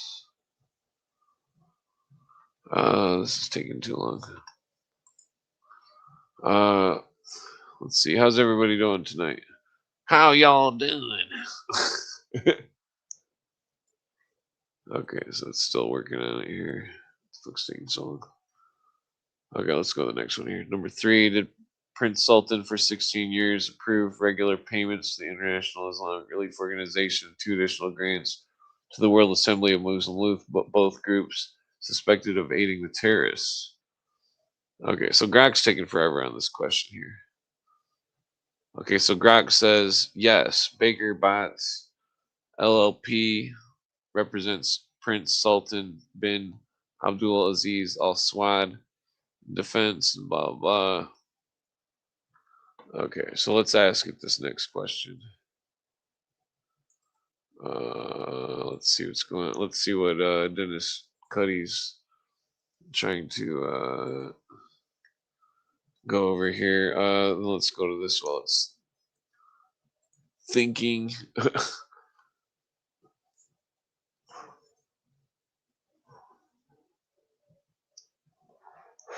Whoa. is not Prince Neef Ibn Aziz under another Saudi defendant lawsuit? Didn't he claim the Zionist controlled media in the U.S. is manipulating the terror war? To whose side is Dennis Cuddy on here? Okay, not that I take sides. But okay, so yes, it answered on number. Well, I'm assuming that all these are yes. I guess let's go on here.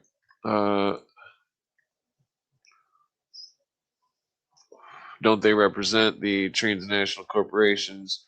Saudi Arabia with the interest in natural gas, petroleum, banking. Doesn't Baker and Botts claim that it is the leading international law firm involved in reemergence of the oil, gas, and hydrocarbon transportation industries of the Caspian region? With the successful war against Taliban in Afghanistan opening up more secure routes? Question mark. Does Bushifer owe James Baker a lot for heading up his effort? Disputed Florida election results for the wait. Was it mentioned in Baker earlier? Baker and Bonds. That's interesting. Toward the end of July 2003, isn't Bushifer considering placing James Baker in charge of part of the reconstruction efforts in Iraq? Who's this James Baker fella? Does this sound familiar to any of you guys? Didn't James Baker, the Secretary of State under Bushifer in 91, say the time the Gulf War against Iraq was about jobs, jobs, jobs? Well, that's not a very good reason to.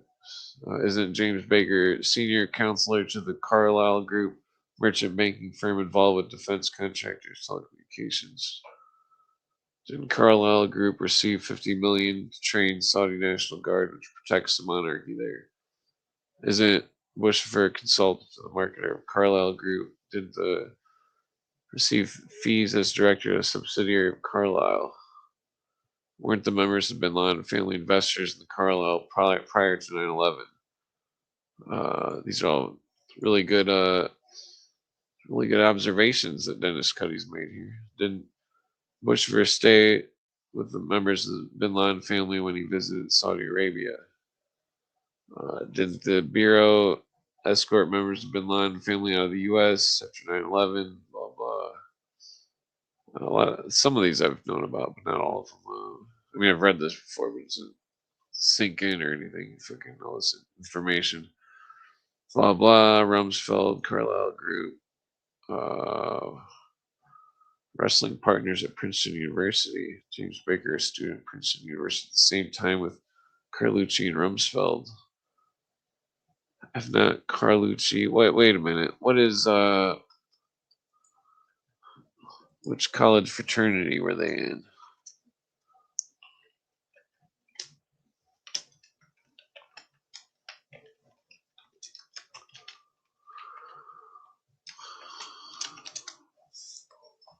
Is it Phi Beta Kappa? Damn, my cigarette went out. I swear this shit's got fireproof bullshit in it. Member of the Cap and Gown Club, often called CAP, at Princeton University, where Rumsfeld attended. Blah blah. Eating clubs. It's less prominent. Cap and Gown, one of the big four clubs on the street, founded in 1891. Rumsfeld, standout wrestler and lightweight public football player, joined Cap and Gown during this time there. So let's see, is James Baker the third Captain? Wait, what else? Frank Carlucci. Is Frank Carlucci chairman of the Carlyle Group, a Cap and Gown? Okay, so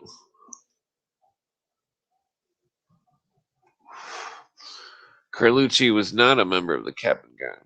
He belonged to the Elm Club. Blah blah. Carlucci accepted more selective, coveted eating club, but declined. Joined the Elm Club. Blah blah. Carlyle Group. Yes, he served as chairman of the Carlyle Group.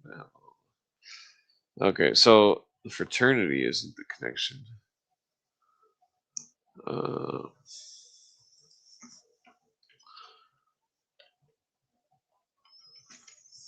on here.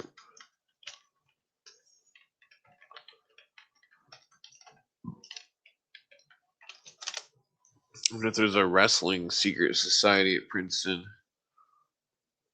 Because they were all wrestlers. That's no specific wrestling secret society.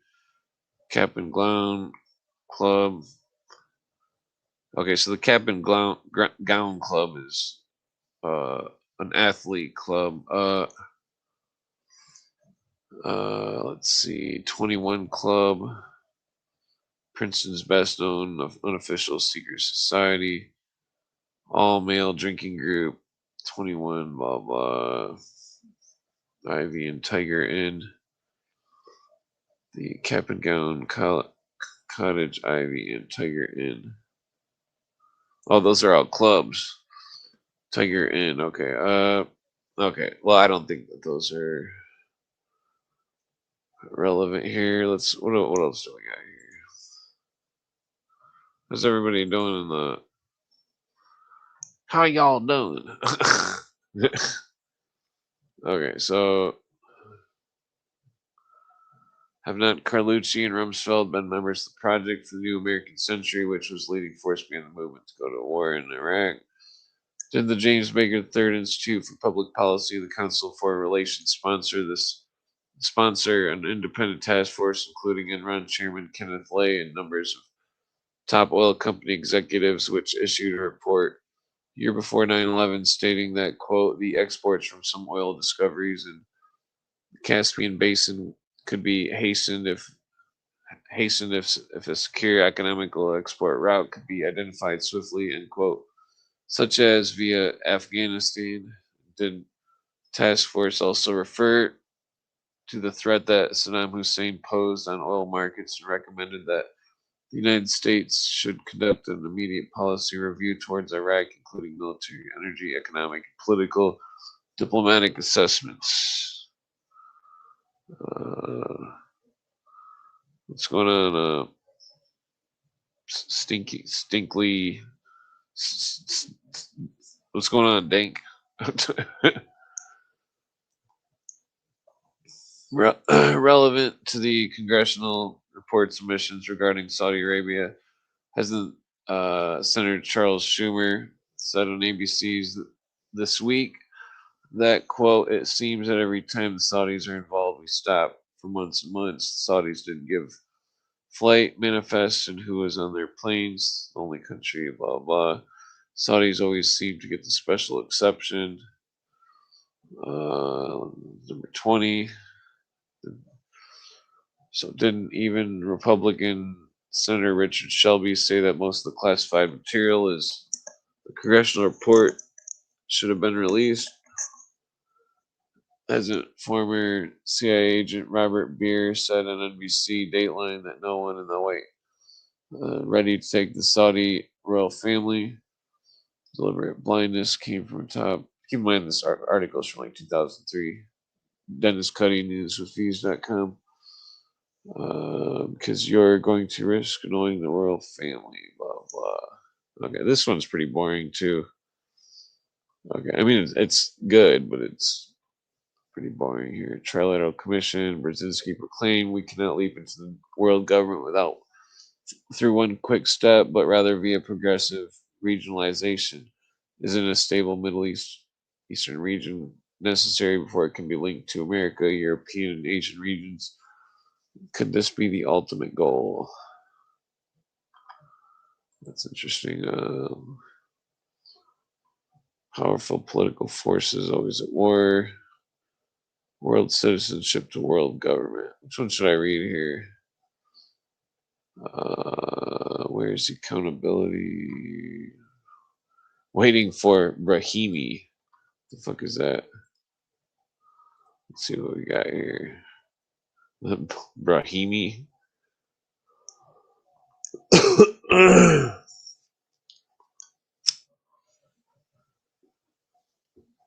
When Billary, October 19th, 1993, pronounced regarding Somalia that his administration was engaging in the political process to see how we can do all things the United Nations ordered to do, quote unquote.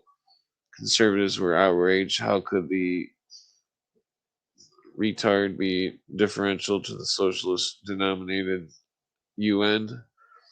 But then when Bush affair, April 13, 2004 press conference, after he explained his initiative to Iraq was critical to the freedom of the world, he said that he was waiting for the UN envoy, Lakhdar Brahimi, to tell him whom sovereignty would be turned over on June 30th there. Given that once sovereignty is turned over to the Iraqis, they eventually can tell us what we can and can't do there militarily. Huh. I guess this is another one about the Middle East. I might skip this one here too. UNESCO, blah blah.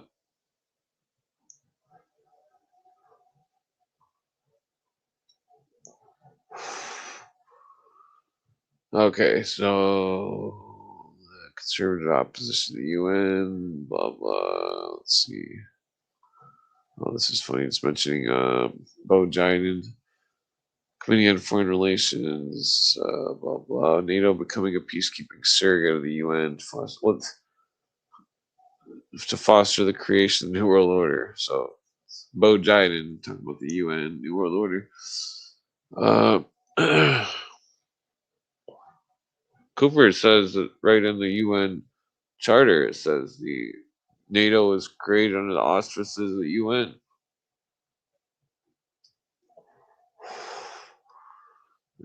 Was it the Charter? It was one of those UN. No, I think it's right in NATO's Charter. I think it's right. I can't remember. I verified it. I just don't remember which one it was. Let's see here. Leipzig School. What the fuck is that?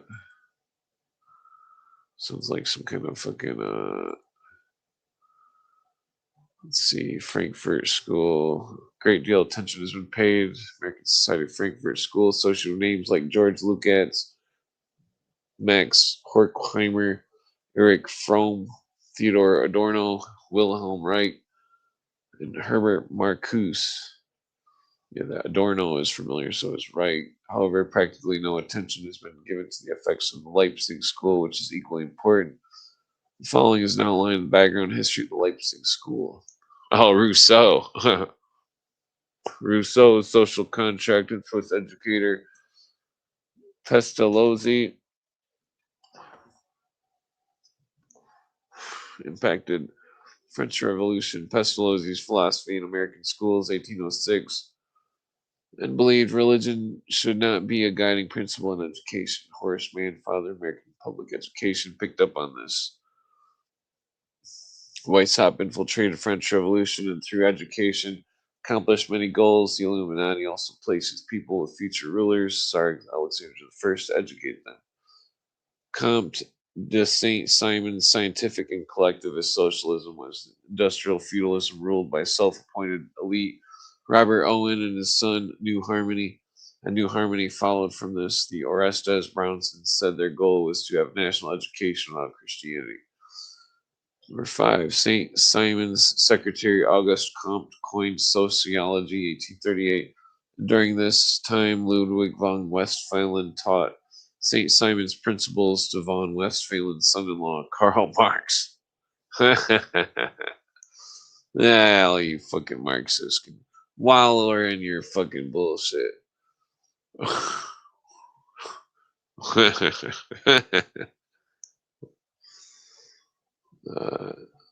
Yeah, so Auguste Comte, Skull and Bones formed at this time from German University Corps, lead a swastika symbol. Auguste Comte's system of positive polity volumes published 1850 attacking culture before Gramsci and with a religion of humanism rather than Christianity. Positivism takes over courts, and positists like Holmes and Frankfurter saying the Constitution means whatever they say it means in a humanistically relativistic sense. Holmes wrote Harold Lasky that all the unfit, including fundamentalists, should be sterilized. So these people don't like the Constitution. Damn it, why does the cigarette keep going out? It's fucking bullshit. Can you get a cigarette that stays lit? What the fuck's going on? The world's turned into a shithole. Can't even buy a cigarette that fucking stays lit. It's bullshit. Uh, yeah, I'm not trying to complain.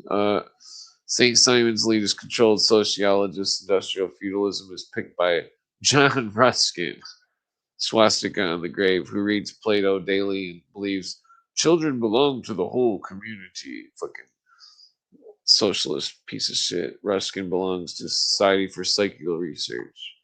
Ruskin is, yeah, I've read this article before because I got a screenshot of this paragraph about swastika on the grave, which I've verified. Ruskin is a mentor of Cecil Rhodes, Gandhi, of course. Rhodes formed secret society to take the government of the world. Number 10, at the same time, Rhodes is listening to Ruskin Wilhelm Wundt, grandfather, codename Raphael, Illuminati, Wundt, lasers, Wundt, so grandson of the Illuminati.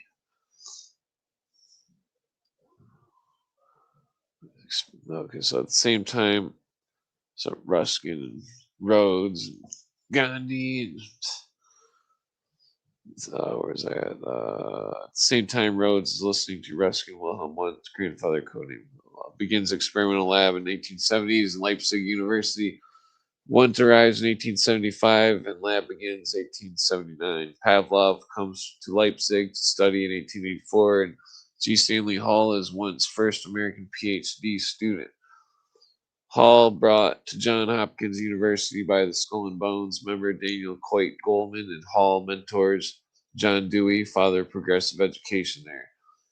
Remember that Dewey claimed that aliens is why we need a one world government. John Dewey. Dewey is a member of the Society for Psychical Research and is an educational psychologist. Also at Johns Hopkins in the late 19th century are Woodrow Wilson and Abraham Flexner. Flexner was mentored by Hall and later goes with Rockefeller's General Education Board, whose chairman Frederick Gates talks about rural folk in the molding hands of the elite. Gates is a Baptist leader. In 1919, the American Baptist Society will publish W.Z. Batten's The New World Order, referring to the need for social control and world federation, quote unquote. The General Education Board was founded in 1902, the year after E.A. Ross, socialist, wrote Social Control, describing control by the elite. Abraham Flexner, mentioned above, will become a Rhodes lecturer and will form an Institute for Advanced Studies at Princeton, modeled after Oxford's All Souls College. Russian Alexander Luria is follower of Wundt, and other American PhDs from Wundt includes Charles Judd, mentor of Edward Lee Thorndike, and James McKean Cattle, heads of psychological corporations which sought to keep people placed in key positions and tests used at the Carnegie-funded first governor's school of the nation in 1963, attended by Dennis Cuddy, with Psychological Corporation wanting to keep tabs on us, and James Earl Russell, head of psychology department, Columbia University, and teachers. So he attended. So Dennis Cuddy is saying that he attended that place.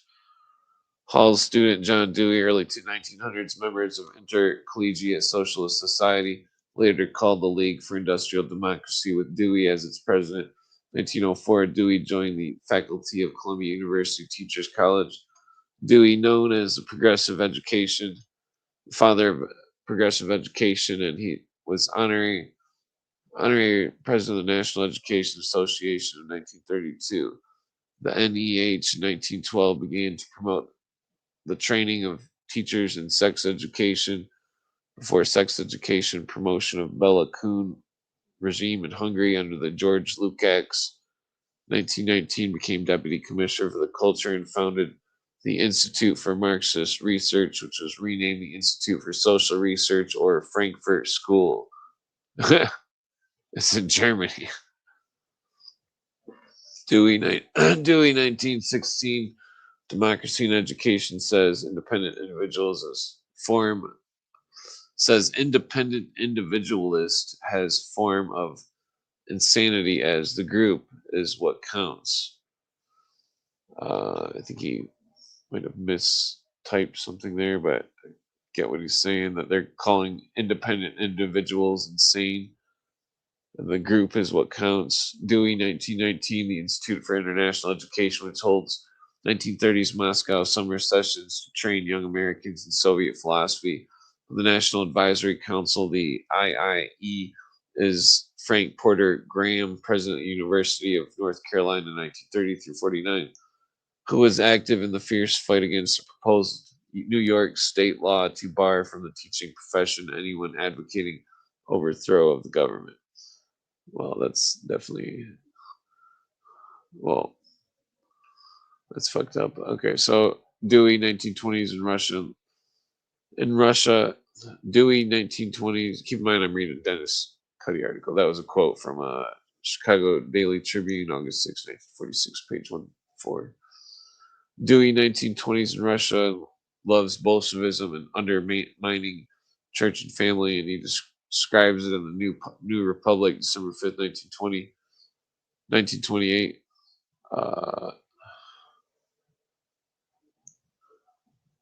I think he meant to write Dewey lives in Russia. No,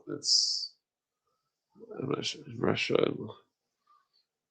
Okay, so Dewey, 1929, individualism, old and new, says we're in for some kind of socialism in the U.S. Dewey, 1933, Humanist Manifesto, 1934, A Common Faith, another book, Dogmatic Religions Will Have to Surrender.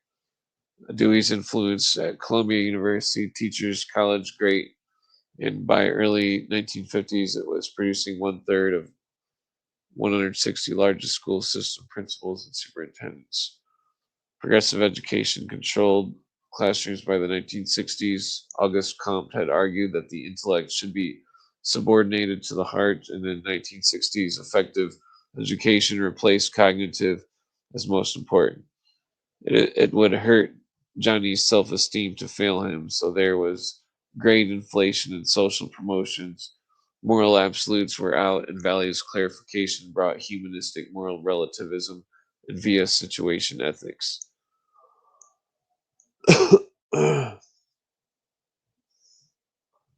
Dewey disciples include George Counts, initially loved Russia and research director for 1930s Commission on Social Studies promoting socialism via schools. Harold Rugg and William Kilpatrick. The Commission on the Social Studies was funded by the Carnegie Foundation and B.K. Eckman's Cloning of the American Mind. One reads that Dewey, Russell, and Thorndike, Columbia University's Teachers College, steeped in the college in Wundtian educational philosophy with the aid of $450,000 gift from oil tycoon John D. Rockefeller. 1930s and 40s, Carnegie Forces the Psychological Corporation worked closely with G. Stanley Hall, Edward Thorndike of Teachers College, John Dewey, and other American Wundtians, Wilhelm Wundt, to connect, solidify, and proliferate Wundtian psychology, a primary feature which is the socialistic worldview. Carnegie's helpmates, the states and testing companies help to ensure implementation of Wundtian social and educational packages, end quote. Most public school educators today proudly proclaim they are, quote, progressive educators, end quote. And at the university level, Dewey was co-founder in 1919 of the New School for Social Research, which became America's first university for adults. 1997, it was officially renamed New School University and currently enrolls more than 25,000 students annually. The new school continues to maintain its tradition of educational innovation. The World Policy Institute through its associations and with the new master's degree program in international affairs help train tomorrow's professionals in the field. Former U.S. Senator Bob Kerrey is president of the New School University and member of the 9/11 Commission in 2004.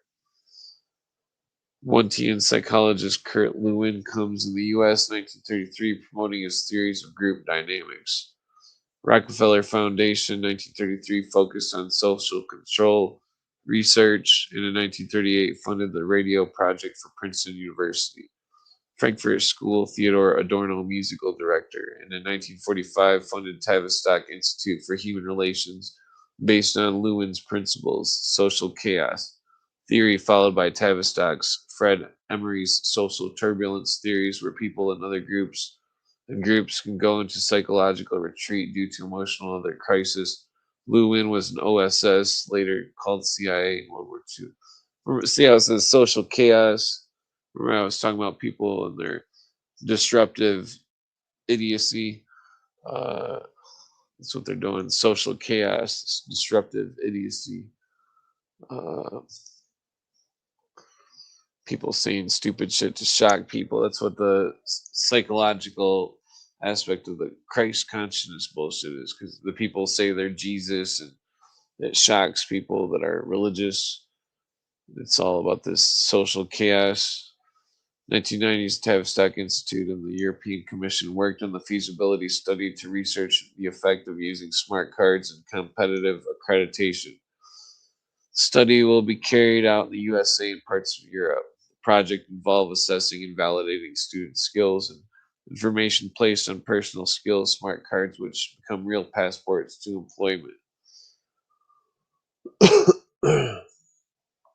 October 1997, the Tavistock Institute and Manchester University completed the final report for the European Commission. And described in the report summary were the relevancy of Goals 2000 scans, U.S. Department of Labor Secretary's Commission on Achieving Necessary Skills typology with its profound implications for curriculum and training changes that will help require valid skills standards and portable credentials benchmarked to international standards such as these promulgated by the International Standards Organization. The report summary went on to say that there is increasing attention being focused on developing global skill standards and accreditation program agreements, and there will be partnerships between governments, industry, and representatives of the world industrializations, high degree of integration, embedding skills within the broader context of economic and social activity, and specific within the areas of secondary education, work-based learning, and local and regional economic development. National Skill Standards Board Goals 2000 School to Work programs are combining to act as catalysts to promote the formation of partnerships to develop skill standards.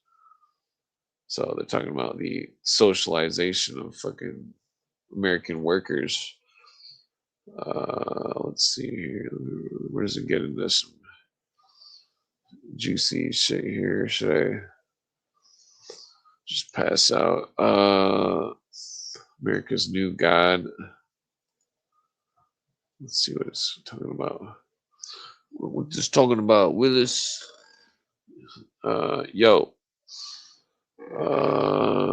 Used to be that most Americans believed in the God of the Bible.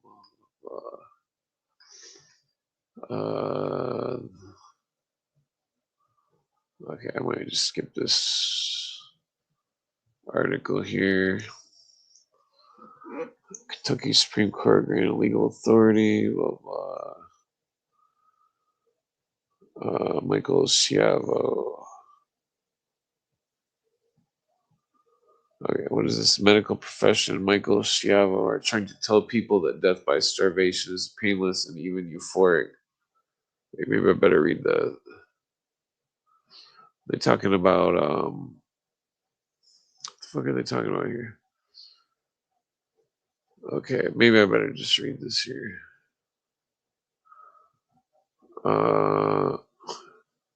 Okay, I think I remember it. Let's talk about this court case. I think Young boy from Florida bring a cup of water to starving woman, but is arrested by police. Blah blah. What lessons and blah blah.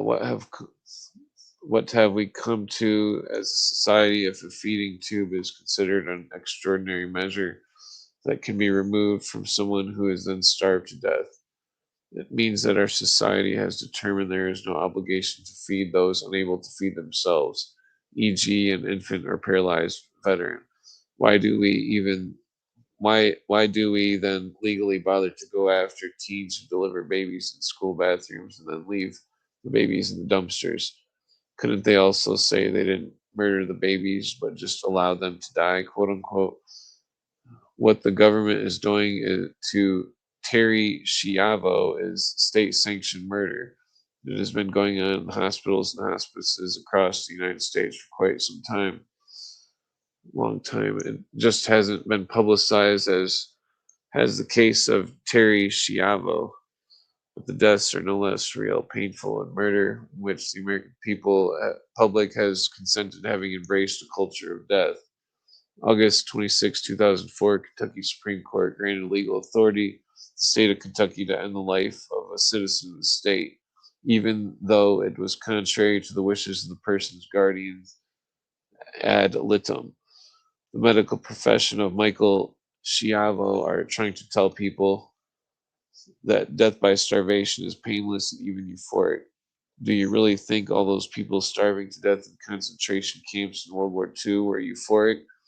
Plus, you have probably seen on the news the woman who was in a coma for 70 days and her feeding tube removed in the final days, but miraculously came out of the coma and related how horrible it was for her when her feeding tube was removed. So much for the trustworthiness of medical profession. They are ignoring the neurologist who has been also been on the news saying that he had patients worse condition than Terry Schiavo was originally, and he rehabilitated them to a great extent. Michael Schiavo, however, legally has been allowed to deny her such rehabilitation. Why is Governor Bush of Florida ignoring the Florida law that says anyone living in an open adultery can be arrested and jailed for 60 days with the offense constituting legal grounds for divorce, which could then give custody to the parents? Do not forget that as Texas governor, GW signed a law that allowed hospitals to pull the plug on critically ill patients despite family objections, quote unquote, according to Craig Gordon. And Bush let hospitals in Texas end lives over the family's objections. Newsday, March 22nd, 2005. From where, from where does all this evil come? In 1907, Robert Hugh Benson wrote The Lord of the World. This is after living in the home with his stepmother, Mary Sidgwick. His brother Henry Sidgwick was a co-founder of the Society for Psychical Research, to which many of the power elite of the world belong. In Benson's book, he referred to the communist movement coming to the fore in 1917. Note the precision of the date, 1917, when the communist revolution occurred in Russia. He referred to America's drift toward socialism, that the Western scheme of free trade would occur in 1989, and that 1998 there would be ministers of euthanasia like Dr. Jack Kevorkian. A few years after Benson's book was published, euthanasia began to flourish in Germany. Pat Buchanan in the column titled Nazis, Pioneers in Medicine, March 23rd, 2005, WorldNet Daily explained, quote, 1920, Dr. Alfred Hoche, professor of psychiatry at the University of Freiburg, and Karl Binding, law professor of Leipzig, authored The Permission to Destroy Life Unworthy of Life. They urged the national policy of assisted suicide for those empty shell of human beings, terminally ill and mentally retarded, and those with brain damage and psychiatric conditions. In October 1933, the New York Times quoted the Nazi Minister of Justice as saying the ridding Germany of such poor creatures would make it possible for physicians to end the tortures of incurable patients. Upon request in the interest of true humanity when war came in 1939, the program codenamed Action 4 went about systematically eliminating all life unworthy of life in the Reich. By 1940, scores of thousands had been put to death.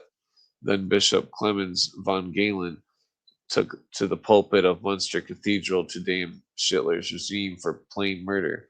After the war, the German doctors who had carried out Hitler's orders in violation of the Hippocratic Oath were judged guilty of crimes against humanity. Hitler's doctors may prove to have been medical pioneers of the 21st century. One wonders if our young are aware of how closely the elites approximate in belief the argument the elites of Weimar and Nazi Germany in 1920s and 30s, end quote. Not long after the Second World War, UNESCO was begun with one of its purposes to promote consideration of eugenics. This would become easier with the 1960s as a spoiled generation of American hippies wanted free love, but without the consequential responsibility for offspring. Slogans appeared such as "Look out for number one" and "What's in it for me." Many of them in the public schools might have been subjected to a federally funded program called MACOS, which included a lesson presenting a positive image of some Eskimos who leave their elderly out in the ice to die of starvation or worse. In 1974, the world witnessed the publication of a manifesto on euthanasia in Holland. In that same year, Nobel laureate James D. Watson said, "I think we must reevaluate our basic assumptions about the meaning of life. Perhaps no one should be thought of as alive until about 3 days after birth." Jesus Christ, end quote. James D. Watson, what a piece of shit. Nobel laureate James D. Watson, what a fucking piece of shit. Prism, May 1973. In other words, he advocating legalizing infanticide. Many young American adults subjected to these types of influences at the same time would be in positions of leadership, including doctors, legislators, lawyers, and judges, by the turn of the next century, and would be making life and death decisions, killing the innocent, whether aborting babies in the womb or starving the elderly or handicapped, would be acceptable to them, for they had succumbed to Alexander Pope's adage, "Vice is the monster of so frightful mean, as to be hated needs be to be seen. Yet seen too oft, familiar with her face, we first endure, then pity, then embrace." End quote. Think of the MAID programs in Canada. Fucking with these fucking eugenicists, fucking pieces of shit. This is what happens when the society has embraced the culture of death through the conditioning process. On the surface level, the case of Terry Schiavo is presented as one of the defenders of life versus advocates of family privacy. However, below the surface, psychological manipulation is occurring.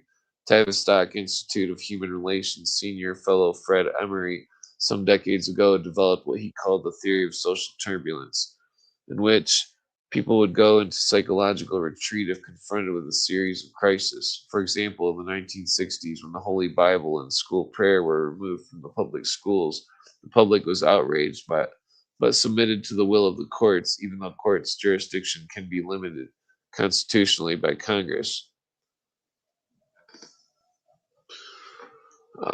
Psychologically, whether talking about the court rulings in the 1960s or the Terry Schiavo case today, people are forced to make a choice. They can either take physical action and be branded as extremists and lawbreakers, or they can decide not to take any consequential action because they don't want to be considered extremists or lawbreakers.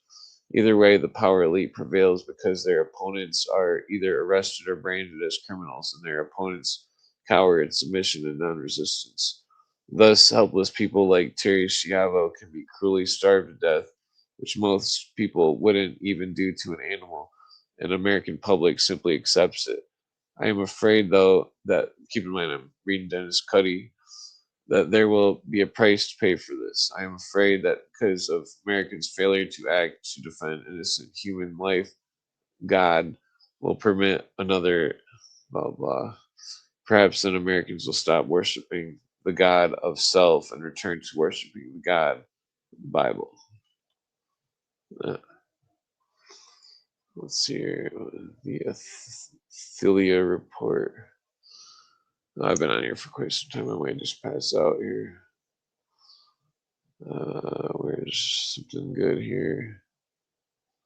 So I mean, they're all pretty good, but all of Iran. We can see what's going on with that one. What was this? 2006, Dennis Cuddy, February 27th. For many years, one has heard of the 1871 plan of Albert Pike and Giuseppe Mazzini. Established point of light when rays traverse the world. To overthrow religious and monarchical authority. Called for 3 world wars, the third of which would be between Islam and Judeo-Christian West. There's been much debate over whether this plan was a hoax because author William Guy Carr learned of it from the writings of Cardinal Caro Rodriguez of Chile in the 1920s. I think I'm going to stand up here. Which would be the First World War and the anticipation of the Second World War. However, most researchers have not bothered to find out that Cardinal Rodriguez referred to 2 French books from the 1890s before any World War occurred. In one of them, Le Paludisme, 1895, by Dominic Margiotta, Pike is referred to as the Great Luciferian Pontiff, and the author relates that Pike wrote the pamphlet describing a project of universal destruction, in which the religions of the world, including Islam, would literally war against each other. Margiotta also reveals that according to Pike's plan, there are also the outcasts, the miserable ones, several millions of free-thinking deists and 2 million atheists, dedicated by a great Luciferian pontiff to reprobation of the sect, threatened by complete extermination or by complete conversion to the religion of the true light, Lucifer. End quote. The original Pike pamphlet has not been found, but we know that this sounds like Pike because in both his Morals and Dogma and Indo-Aryan deities and worship, he praised Lucifer on page 817 of Morals and Dogma. He opined that, quote, the papacy and the rival monarchies tomorrow perhaps will destroy each other. And the world will soon come to us for its sovereigns and pontiffs. We shall constitute the equilibrium of the universe and be rulers over the masters of the world. Since Muslims, among others, were part of the Pike plan, it is important to look at what the role of Iran might be in bringing about global conflagration, since an Iranian sect today believes such a conflict could bring the Mahdi, a Muslim prophet who is supposed to appear before the end of the world, in an article. In an article, excuse me, that was 2 sentences. Later than we think, from the Washington Times, February 6, 2006, Arnaud de Borchgrave explained that Iranian President Mahmoud Ahmadinejad's Shiite creed has convinced him lesser mortals can not only influence but hasten the awaiting return of the 12th Imam known as Mahdi. Iran's dominant Twelver sect holds this will be Muhammad ibn Hassan, the righteous descendant of the Prophet Muhammad. Fucking Muhammad. Fuck that motherfucker. This return will be precedented by cosmic chaos, war, bloodshed, and pestilence after the cataclysmic confrontation between the forces of good and evil, and the Mahdi will lead, I think is the quote in here, an era of universal peace. Blah blah. Ahmadinejad, whatever his name is, reckons the return of the Imam Awal for 11 centuries is only 2 years away. So that would have been like 2006 or 7 or something. Mr. Ahmadinejad is close to the Messianic Hojataya Society, which is governed by the conviction of the 12 Imams. Return will be hastened by the creation of chaos on earth, quote unquote. An attack on Iran would also certainly drive oil prices up plus the leaders of Iran could also send blah blah to Iraq, create even more chaos in this country, in that country. Regarding the chaos in Iraq, one might want to reflect upon the description of chaos theory, the spiritual politics changing the world from the inside out by Corinne McLaughlin and Gordon Davidson, who worked for Lucius Trust, formerly Lucius Publishing, in which they revealed that, quote, at the heart of the most random or chaotic event lies order, pattern, and causality. If only we can learn to see it in a large enough context, end quote. There's no evidence that Elbert Pike was even close personal friend Cecil Rhodes, but at about the same time Pike developed his plan, which he shared with Mazzini, a young Cecil Rhodes began to develop his own plan for a secret society of elect, to quote, to take the governments of the whole world, end quote, in Rhodes' own words. And since those carrying out Rhodes' plan would come to control British foreign affairs for decades, it is worth examining Britain's role in promoting a pan-Islamist movement, especially pertaining to Iran and Iranians. The radical Islam of the Iranian mullahs today trace its origin back to the Muslim Brotherhood founded in Egypt in 1928 to the 1870s. According to Robert Dreyfuss, the book Devil's Game, How the United States Helped to Unleash Fundamentalist Islam, 2005, quote, from the 1870s to 1890s, Jamal ad-Din al-Afghani, an Iranian, was supported by the United Kingdom, end quote. Afghani in his 1885 proposed the idea of British-led Pan-Islamic Alliance. 1882, India, according to the secret file of the Indian government's intelligence service, Afghani officials offered to go to Egypt as an agent of British intelligence. Afghani formed many secret societies, and his chief disciple was Egyptian Pan-Islamic activist Muhammad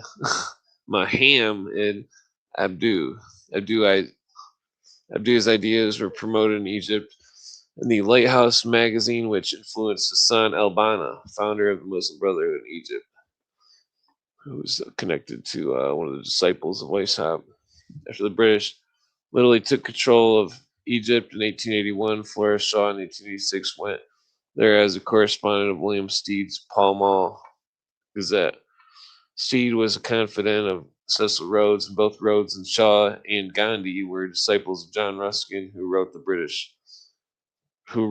the British that, quote, we are still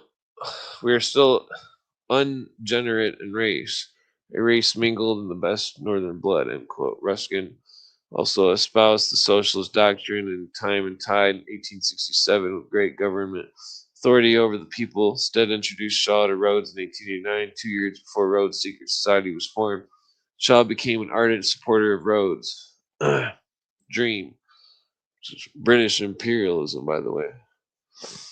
Upon Rhodes' death, his plan was implemented by the Lord Alfred Milner, whose allies, think of the Milner Group, whose allies controlled the British foreign affairs for decades. One of Milner's allies, Sir Edward Grey, misled the German ambassador to England into thinking Britain would not enter into the conflict over the death of Archduke Franz Ferdinand, whereby leading to the First World War in 1914.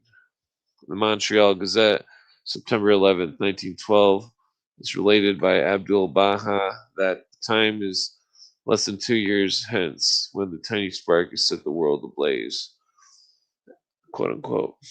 Abdul Baha was the leader of the Baha'i, which promotes world government and one common faith. The Baha'i religion was founded in Iran under Baha'u'llah, known as the Point or Unity, who spoke in the United Nations, the world as early as 1860s. Spoke of a United Nations of the world as early 1860.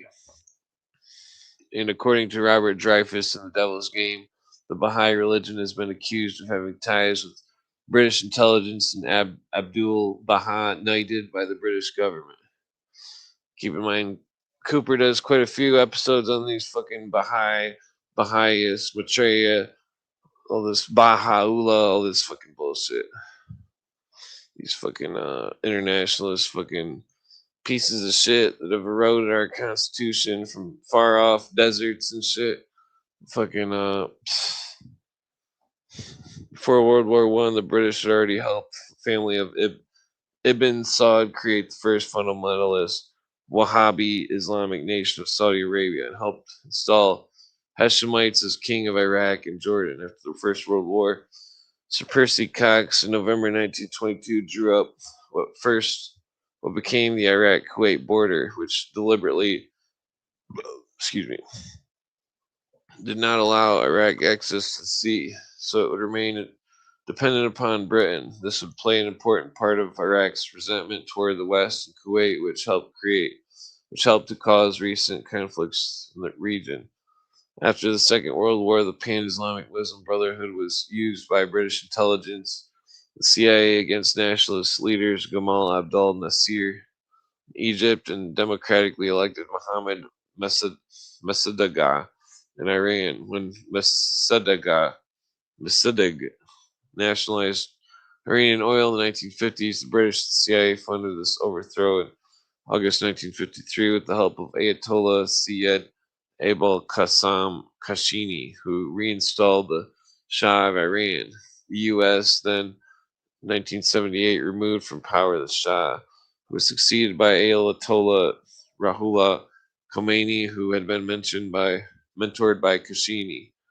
1979, Jimmy Carter's national security advisor Zbigniew Brzezinski thought he could use the Iranian government, including the Iranian Shiite mullahs, as part of an R, or resistance from Egypt as eastward against Soviet expansion. When students, supported by Khomeini, took over U.S. Embassy in Tehran, Iran presented a crisis. However, as Robert Dreyfus notes, quote, along with the threat of the Khomeiniism, some U.S. policymakers also saw opportunity, using the Islamic right to undermine the Soviet Union and its own empire deep in Central Asia. Twin Islamic movements in Iran and Muslim Brotherhood linked organizations like Al Qaeda in Afghanistan inspired Brzezinski and William Casey, who was Knights of Malta, by the way, was Reagan's CIA director, to pursue the Islam in Asia theme aggressively. Brzezinski developed a plan, financial and other supports for Afghanistan, hoping to lure the Soviets into the involvement of a quagmire there.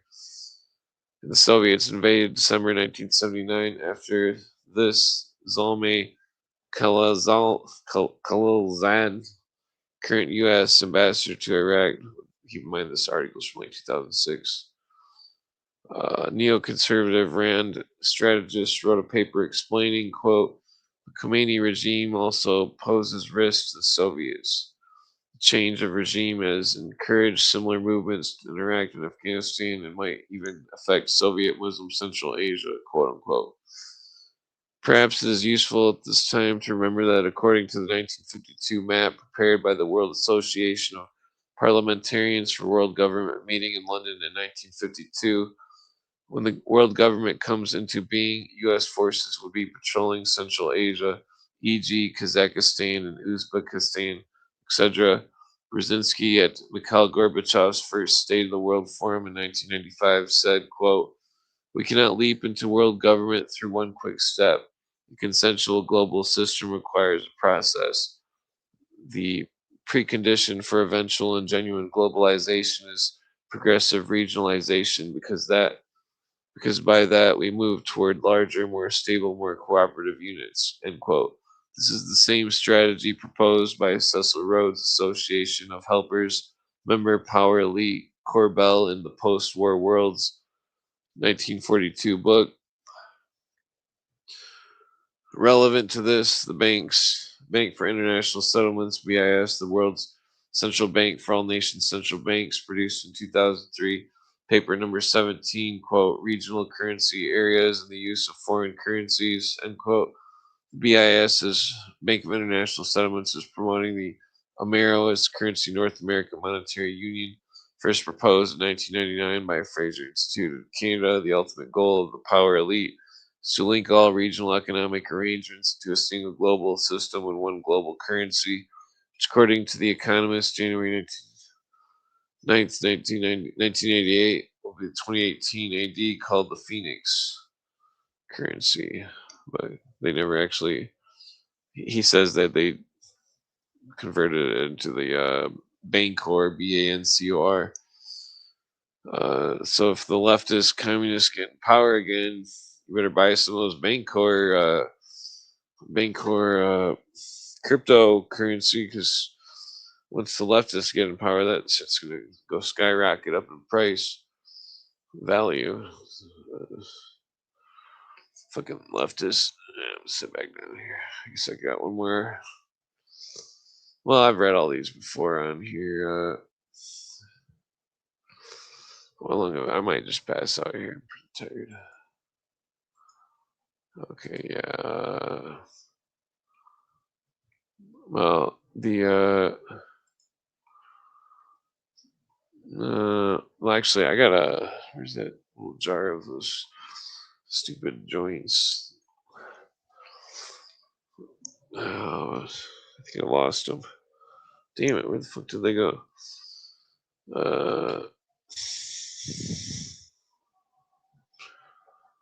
Let's see. Oh, fuck, somebody dropped that little jar of joints. Alright, whatever. I'll just roll up one more joint and then just, maybe I should just discuss. So I named the title Podcast Exposing the Bot Class. Ironically, it rhymes.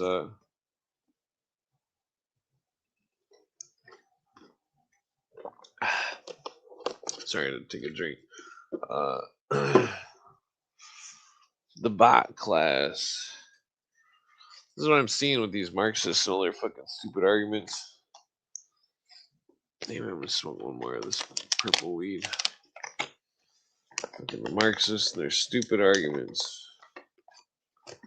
They can't even argue. They'll just block you. You know, China exporting the largest amount of capital, but China is communist. They don't. They couldn't possibly be capitalizing off from something. They're all these commies in denial. The capitalists are capitalizing off from communism, trying to promote this world British government with all this fucking bullshit. You know, the Brzezinskis of the world, these are top dollar fucking stooges pushing agendas that go way back. Way back.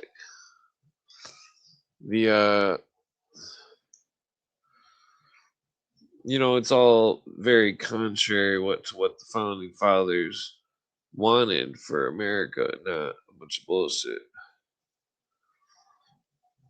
The Marxists and the communists and all these people push. Damn, where the fuck's my water? I need to drink more water here.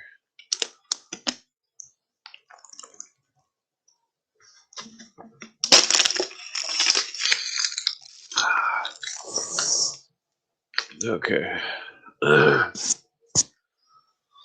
Yeah, drinking coconut fucking shit all day. Let's see.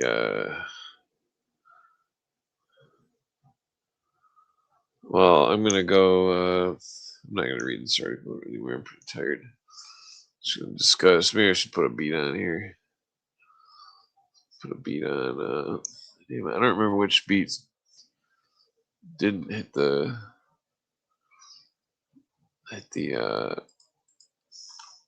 copyright. So I'm pretty sure this one right here did it. Where's that? Oh, where'd it go?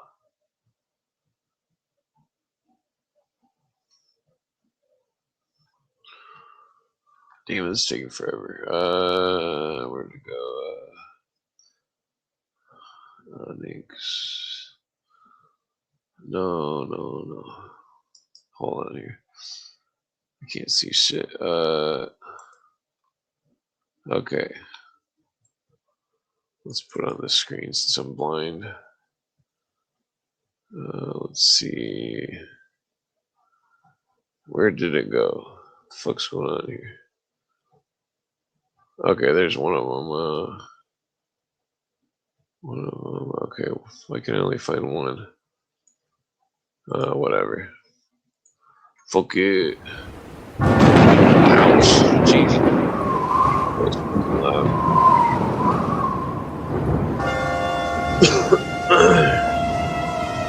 Yes, the New World Order is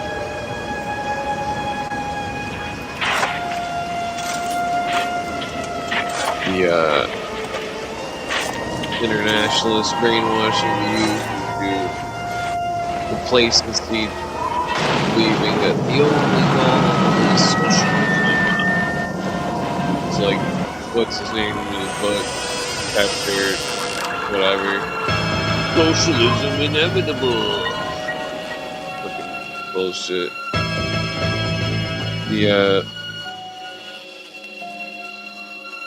No, I can't. I'm not gonna rhyme. I'm too stoned.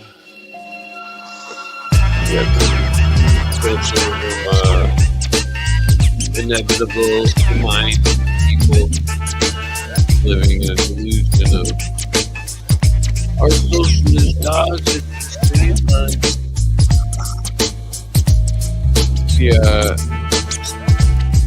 New World Order.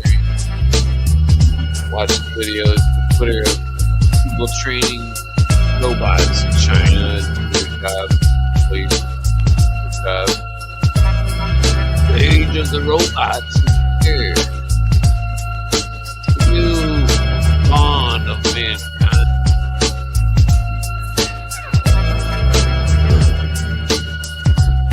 New dawn of mankind. What is the future? What will the future hold? People that can't think, can't do anything, just wandering, looking for best entertainment. What is it in our hands? I know it's in our hands. We don't even have rights. We don't have anything. You could have everything in the world. What's that? Idiots that proliferate crazy. I think everybody should live out in the country. Don't plug out of the city. City is shitty. So every when you go, I bet you guys any rapper. The first thing that you did, you got will say, I got the fuck out of the city. You know, not that rappers matter.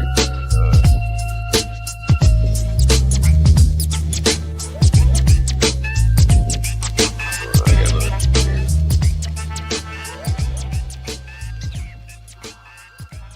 Not that rappers' opinions matter. Okay, these are two. Where's that other one? That one, yeah. Here we go. I'm sure this piece slipped past the copyright. What is no, I'm not spinning around right now. Just thinking. Just thinking.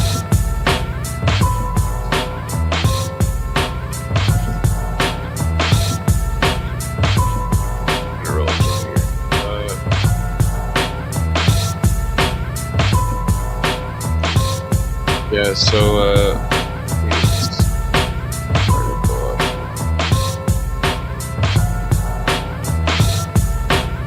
New World Order. Look at Gary, Indiana. That's the whole city. New World Order dumped so much money into that city.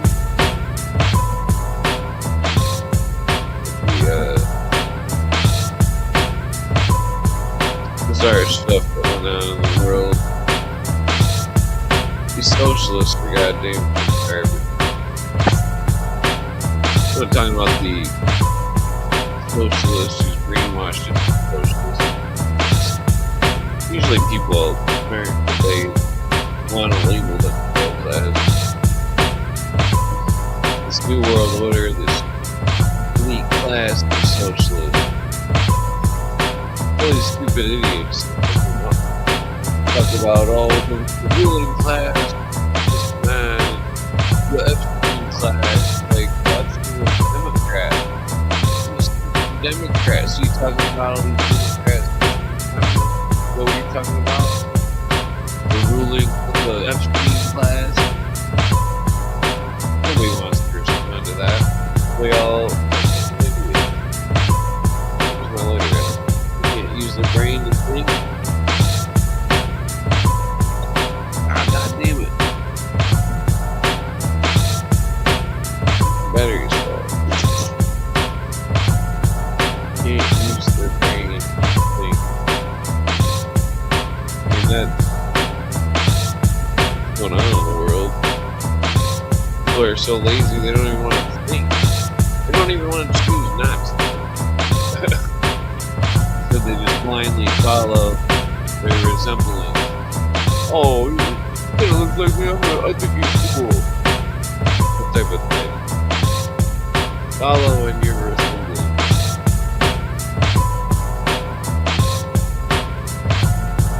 Yeah. New World Order.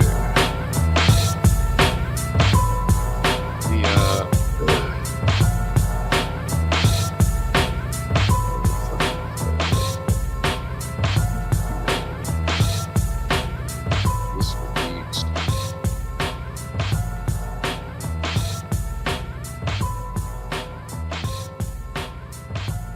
there's another one. No, fuck it.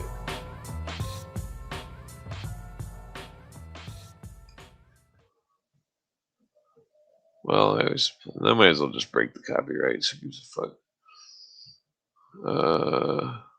Who gives a frick? Excuse my French. Let's see.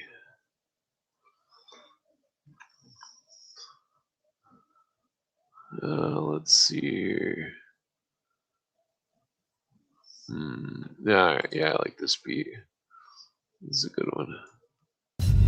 I like my chicken boneless with nuts. Alright, what's another rap here? What we got here? Oh, whoa, excuse me. What's the other one? Big L.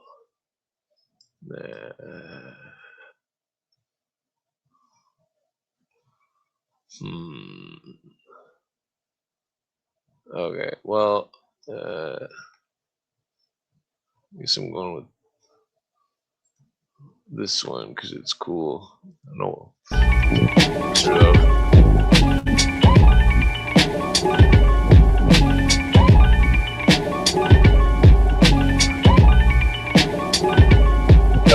Yo, I speculate that I need to get an education. I call regulation.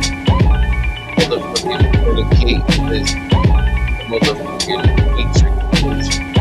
Yo, I'm waiting to fish. The motherfucking insane as shit. But I spit from the spirit. From the spirits. I'm hearing. I'm hallucinating it like it's hearing. No, motherfuckers feeling like I need weed up in the air. Quick. Yo, throw me up there so I can like back, you might get punked. Motherfuckers know that I might get punked. No, because I'm brain dead from this motherfucking book that there's my face like Kurt Cobain's head. No. Yo. Smoke weed while I'm brainless.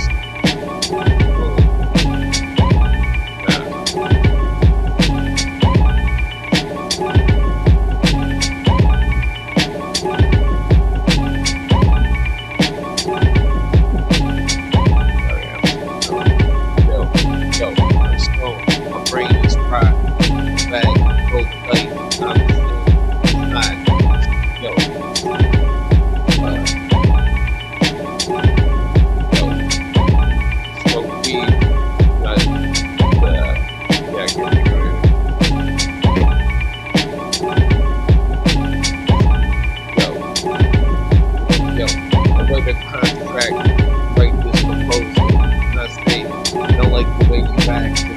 Exposure. Motherfucker, you know that motherfucker.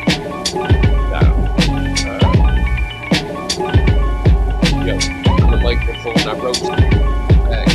I'll pick up on the phone too. Sorry, I'm chilling. Go back. Oh, that was all of it? Oh, fuck. Okay.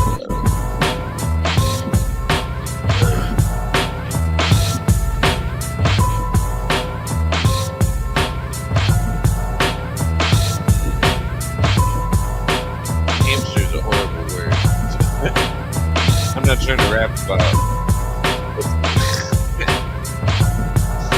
what's your gear.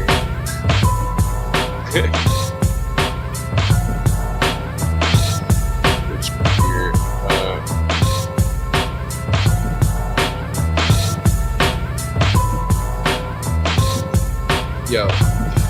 Yo, I rap about the year of Richard. That bitch is Richard. He's got a picture full of hamsters. And he asks, where's facts first? Richard Gere's a weirdo. What the how should that?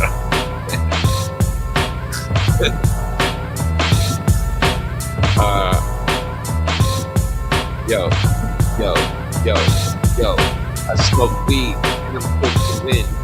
I'm from Michigan and I got discipline. Motherfuckers, you better hit the pen and the paper. Get high like elevators. Motherfucking like Darth Vader. Motherfuckers coming back. I'm the lady. Coming back like motherfucker, you know I'm faking it. Motherfuckers talking shit, faking. Yo, I'm rapping for the rated. I'm YouTube. That's the I can't rhyme. Yo, rap with the hermeneutics. Smoke weed with the motherfucking food shit. Come back like I'm fluent. Congruent, motherfucking alchemy student. With too much weed that I'm through with. The Jamaican Rastas, the know the imposters. Oh, these motherfucking eat Italian pasta. Yo.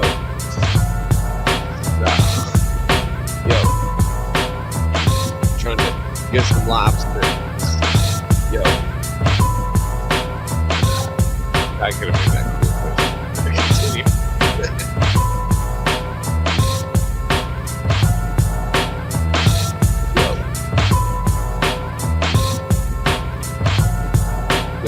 Yo. My story. Full of glory. When it rains, it's pouring. Coming back. It's a motherfucking boring. With the fucking pouring. Through the air like, yo, I'm burning like a forest. Yo, running to the forest.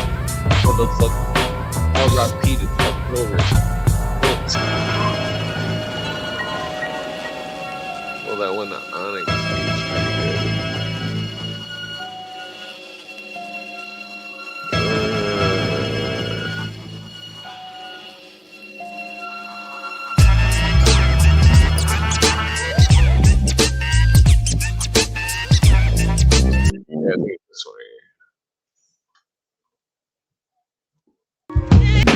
Yo, cause I got something. Better watch it, kid. Come back like Monopoly. Yo, spirit. Yo, I got it.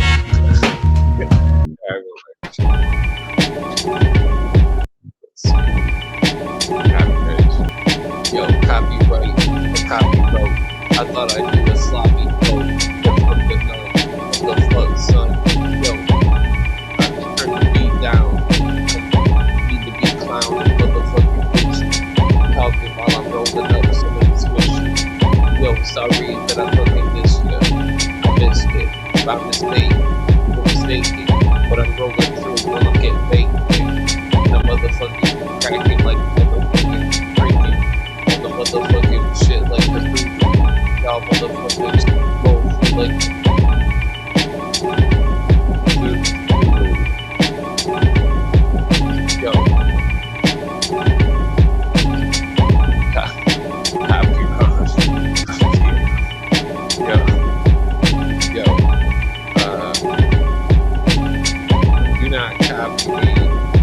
Yo, cannot stop the beat.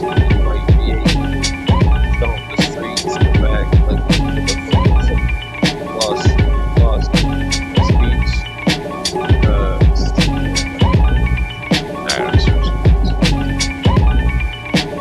You sound cool tonight, right?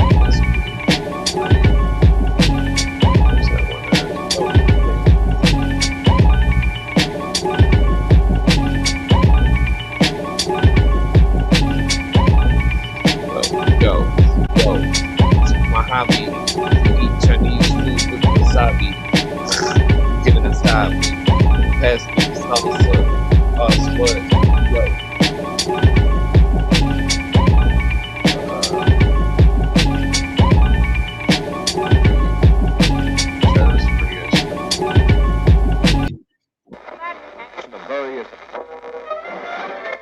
This was definitely hobby red.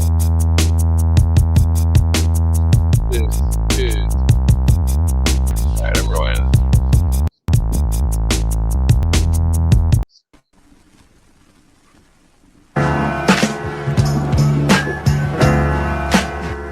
Well, we got one roll up.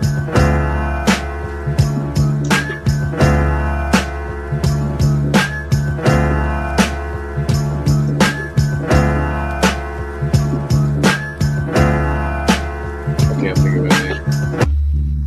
Redesigned by myself. Yo, gonna tighten up the belt. Never playing. Y'all motherfuckers samurai like I'm going. Y'all motherfuckers talking shit. Heard you moaning. Walking back behind me, motherfucking line. Coming back, motherfuckers doing the Ryan King. Motherfuckers come back like, yo, these accents, they coming back like fucking accents. Y'all know that we coming out the bracket. Y'all motherfuckers see me on that shit I tag. Y'all motherfuckers talking shit, you fucking back. With the can of low, come back, motherfucker, cause you can't low. Cause you in the whole yo, cause I can't smoke weed coming through. Why? Cause I'm coming seeds. Dutch East India Company. Why the fuck you coming from the East with the Dutch? Smoke another roll ups and run. Yo, couch, sitting on the couch like got some blunts. Yo, pulling stun from the fucking fabric. Motherfuckers know smoking weed is tragic. Cause when I smoke it, I eat all the food. I got let's see.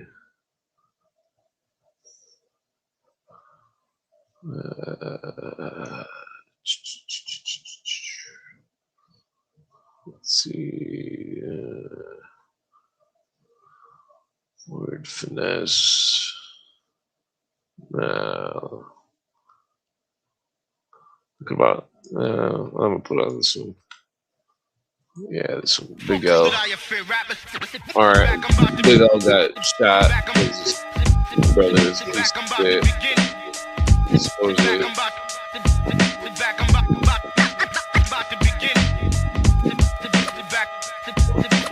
Yo, Big L.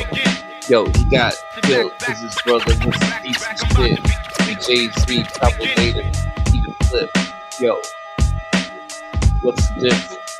Smoking weed, motherfucking shit is different. Motherfucking shine like a prism. Back with the rhythm.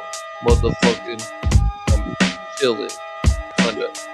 Yeah, motherfucker, Lord willing. Y'all motherfuckers bringing his skills in. Yo, I hit the apostrophe, obnoxious beat. Yo, you better watch your feet, cause I'm a motherfucker. Motherfuckers no light. You know that I'm chillin' and I'm pro-life. All that. I'm back. Motherfucker, trying to make some cash and all that. Yo, in the spot, talking lots of shit, walking.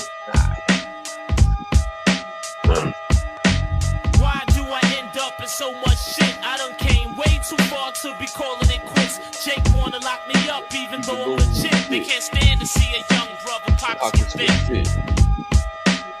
forget the song. You know, better rails trying to set me up, put me in cuffs, and crush what I lost once you done. That's what the he says on the song.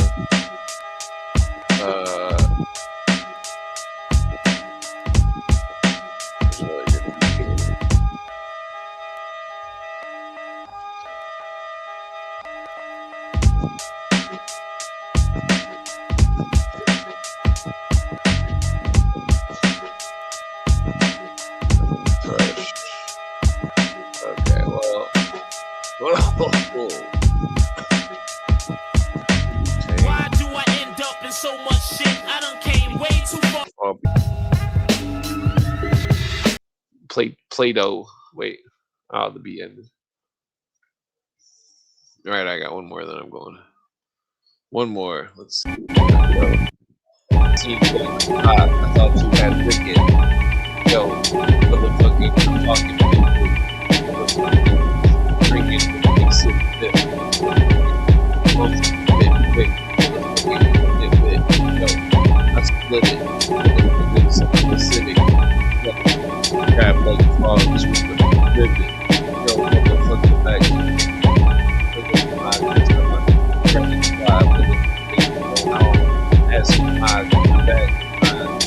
Epitomes, motherfuckers trying to get rid of me.